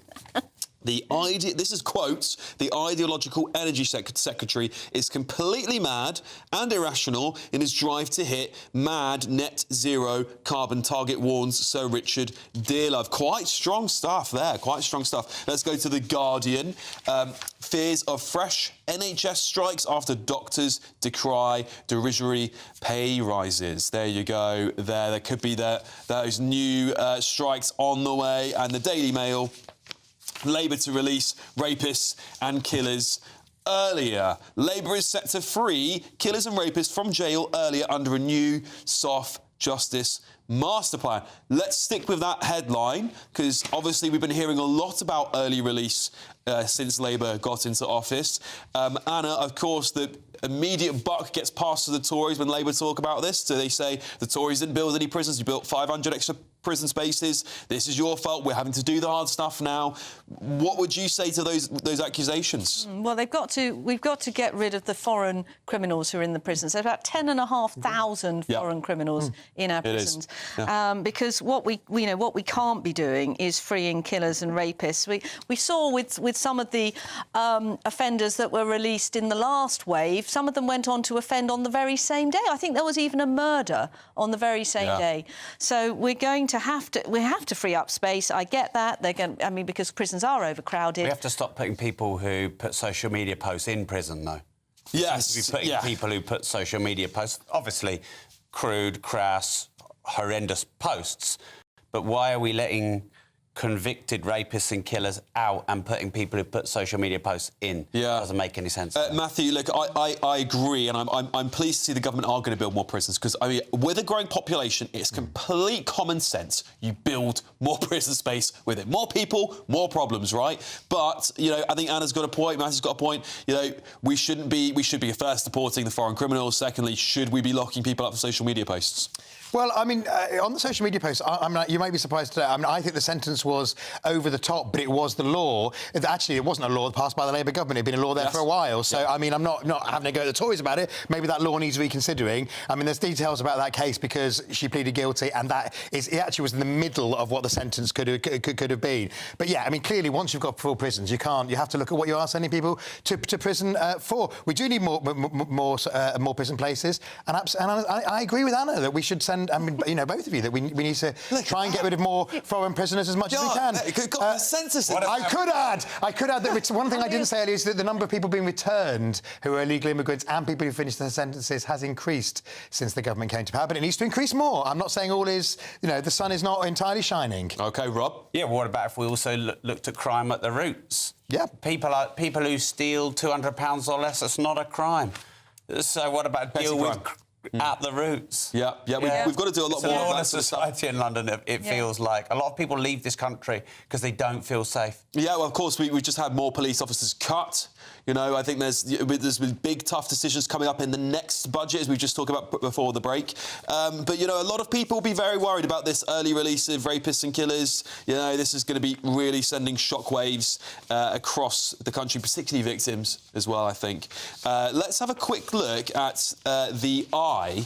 Ex-MI6 chief, Miliband's net zero plan is UK national security threat. He says, I'm quoting this again, the energy secretary is completely mad and irrational in his drive to hit net zero target. Anna, I'm guessing you probably agree. Well, I mean, yeah. I mean, I'm not a big fan of Ed Miliband and his net zero plans.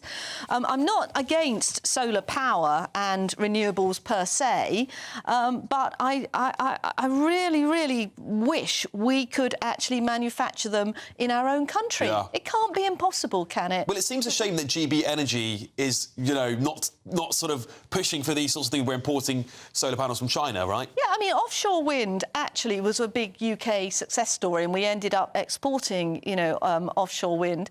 And now, obviously, we should be putting solar panels on top of public buildings. That should just be, and that is happening, you know, more and more. But we've got to upskill our population, and we've got to get back to manufacturing things, and we should not be relying on the Chinese. Yeah, Rob, you know, in terms what of... she said. Yeah. Well, I was going to ask what she said. But I'm going to agree with him as well, so...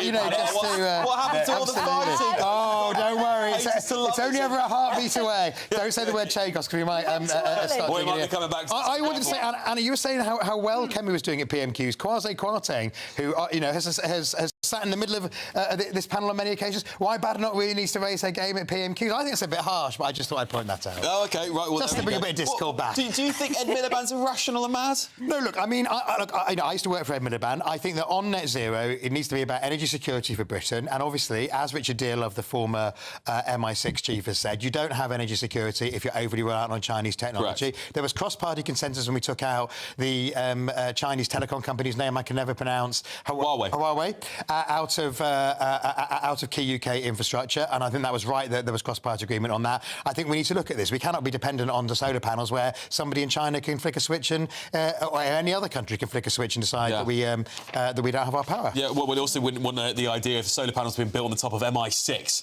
and then there's listening devices listening to our...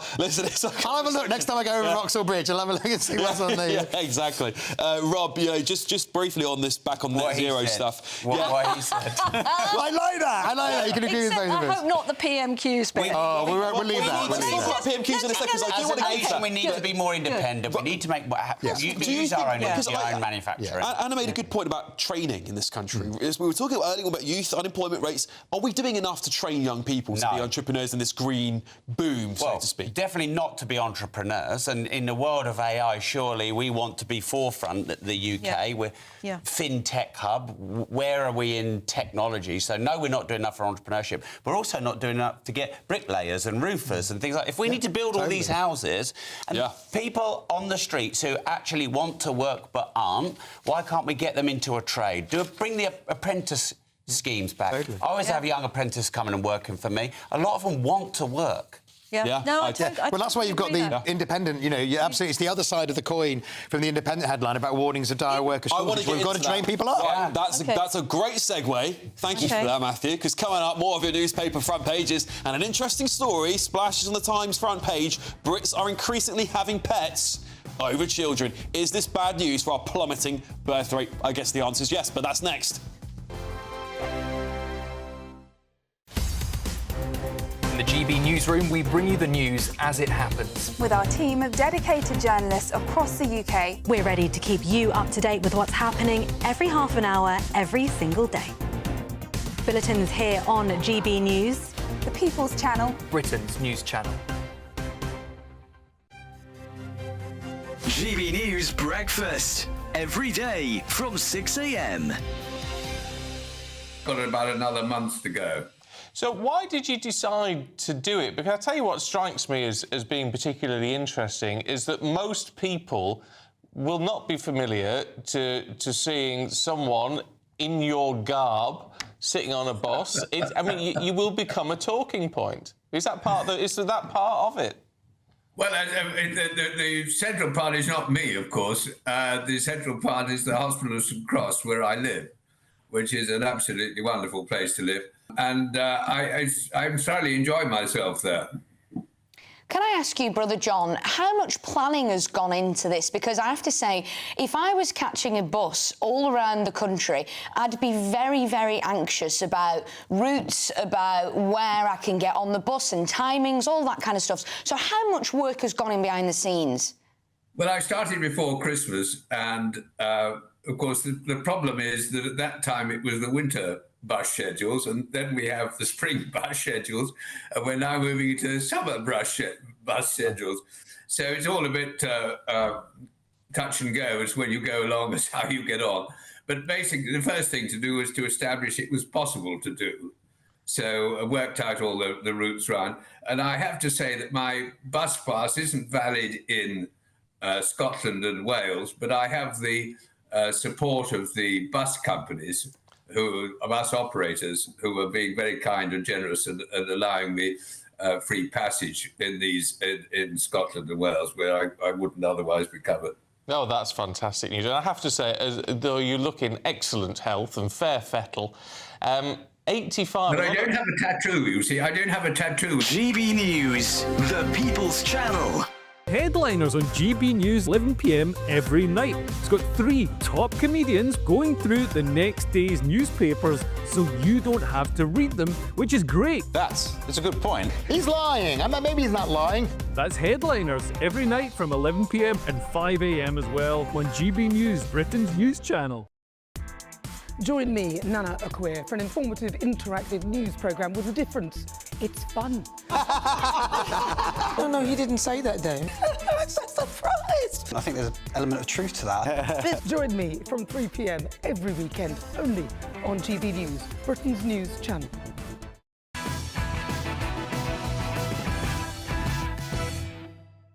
Yes, welcome back, everybody. We are going through your newspaper headlines with my fantastic panel tonight. Let's have a look at the Times. Headline there, Starmer hands over Chagos to Mauritius. As I said, no surprises. It's going to be on the front page of most of the papers. One interesting story on the right there, which I don't think many people will be surprised by. Dog in the manger. Pets take the place of children. Dogs are increasingly being seen as child surrogates by owners who choose to have a pet over a baby, in a trend that may be contributing to the declining birth rate.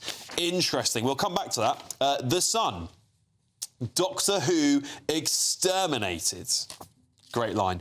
BBC bin star after Eurovision row. So I don't know if you know about this story, but basically the Doctor Who star, who I won't pronounce it because I will butcher it, but he was meant to be hosting the Eurovision, but had dropped out, or was meant to be reading some numbers, or I don't know exactly what he was meant to be doing. He was meant to be doing something for us. He was dropped out. Now the BBC have axed him completely from the show. It only lasted 2 seasons.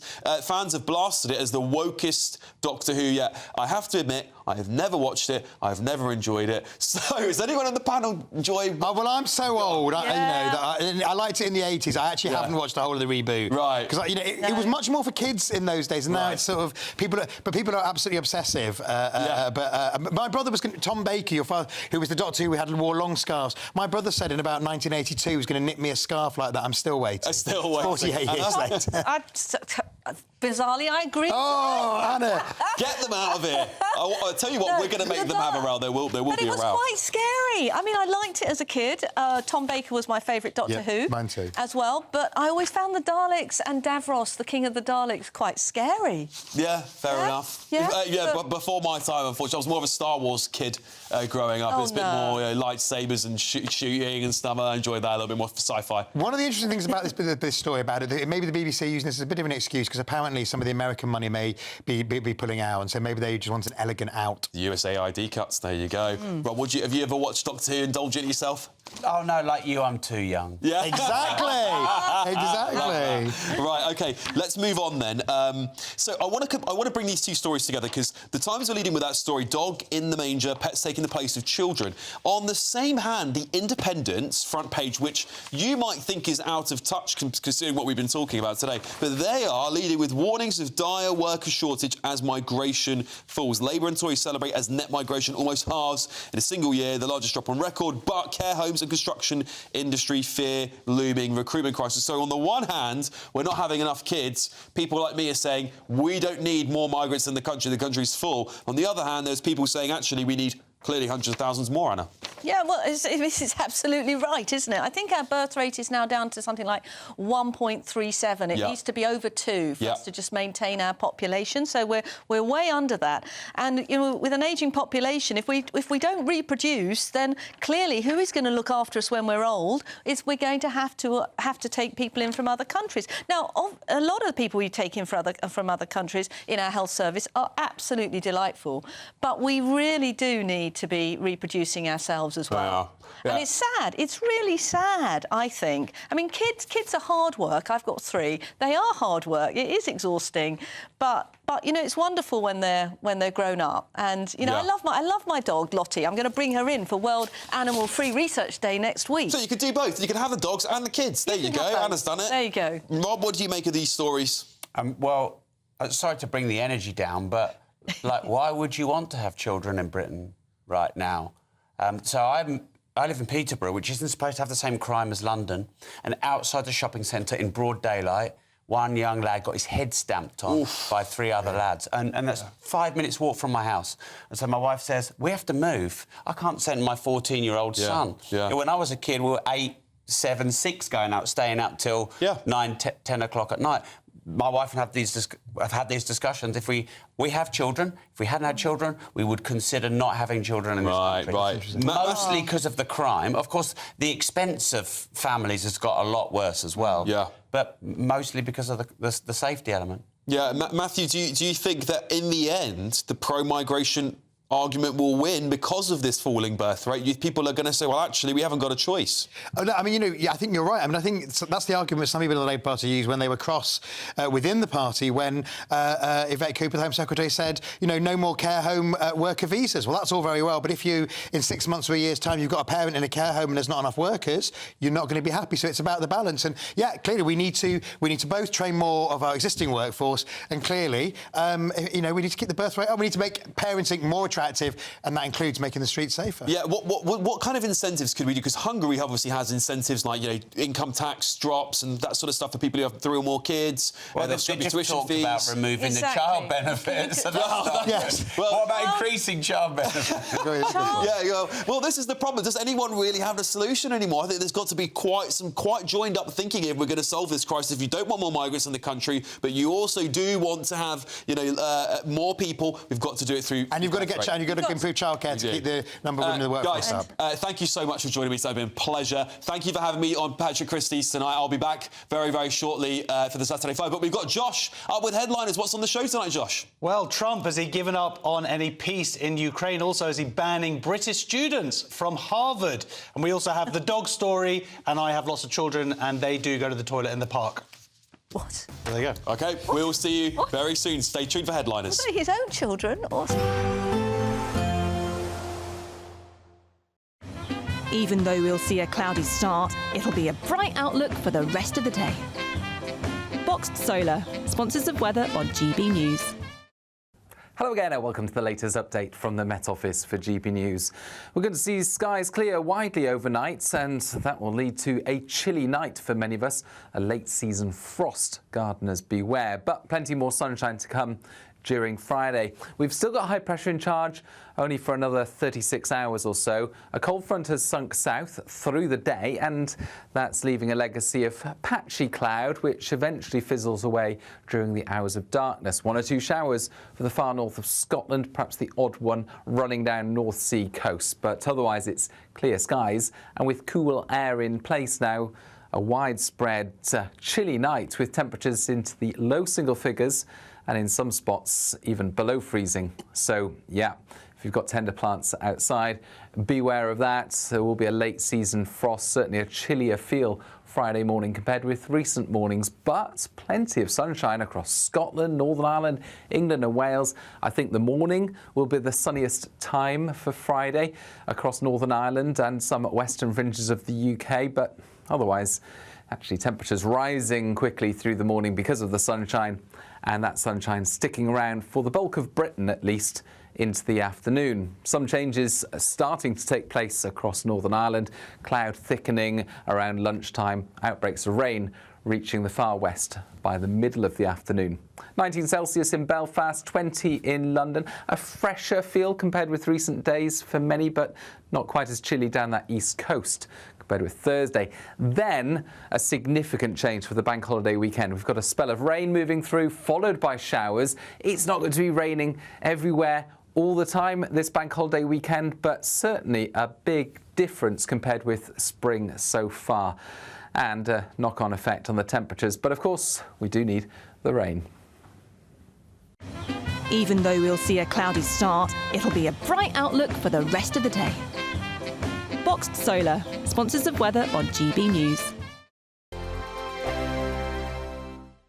Someone is going to win the biggest prize package to date, and that someone could be you, driving away in this Elnag Baron 560 motorhome. It has plenty of room for your family of 4, comes complete with kitchen, bathroom and all the space you'll need for life on the road. Plus, we'll also give you a further £5,000 in tax-free cash to spend however you like. For another chance to win the lot, text WIN to 63225. One entry costs £2.50 plus one standard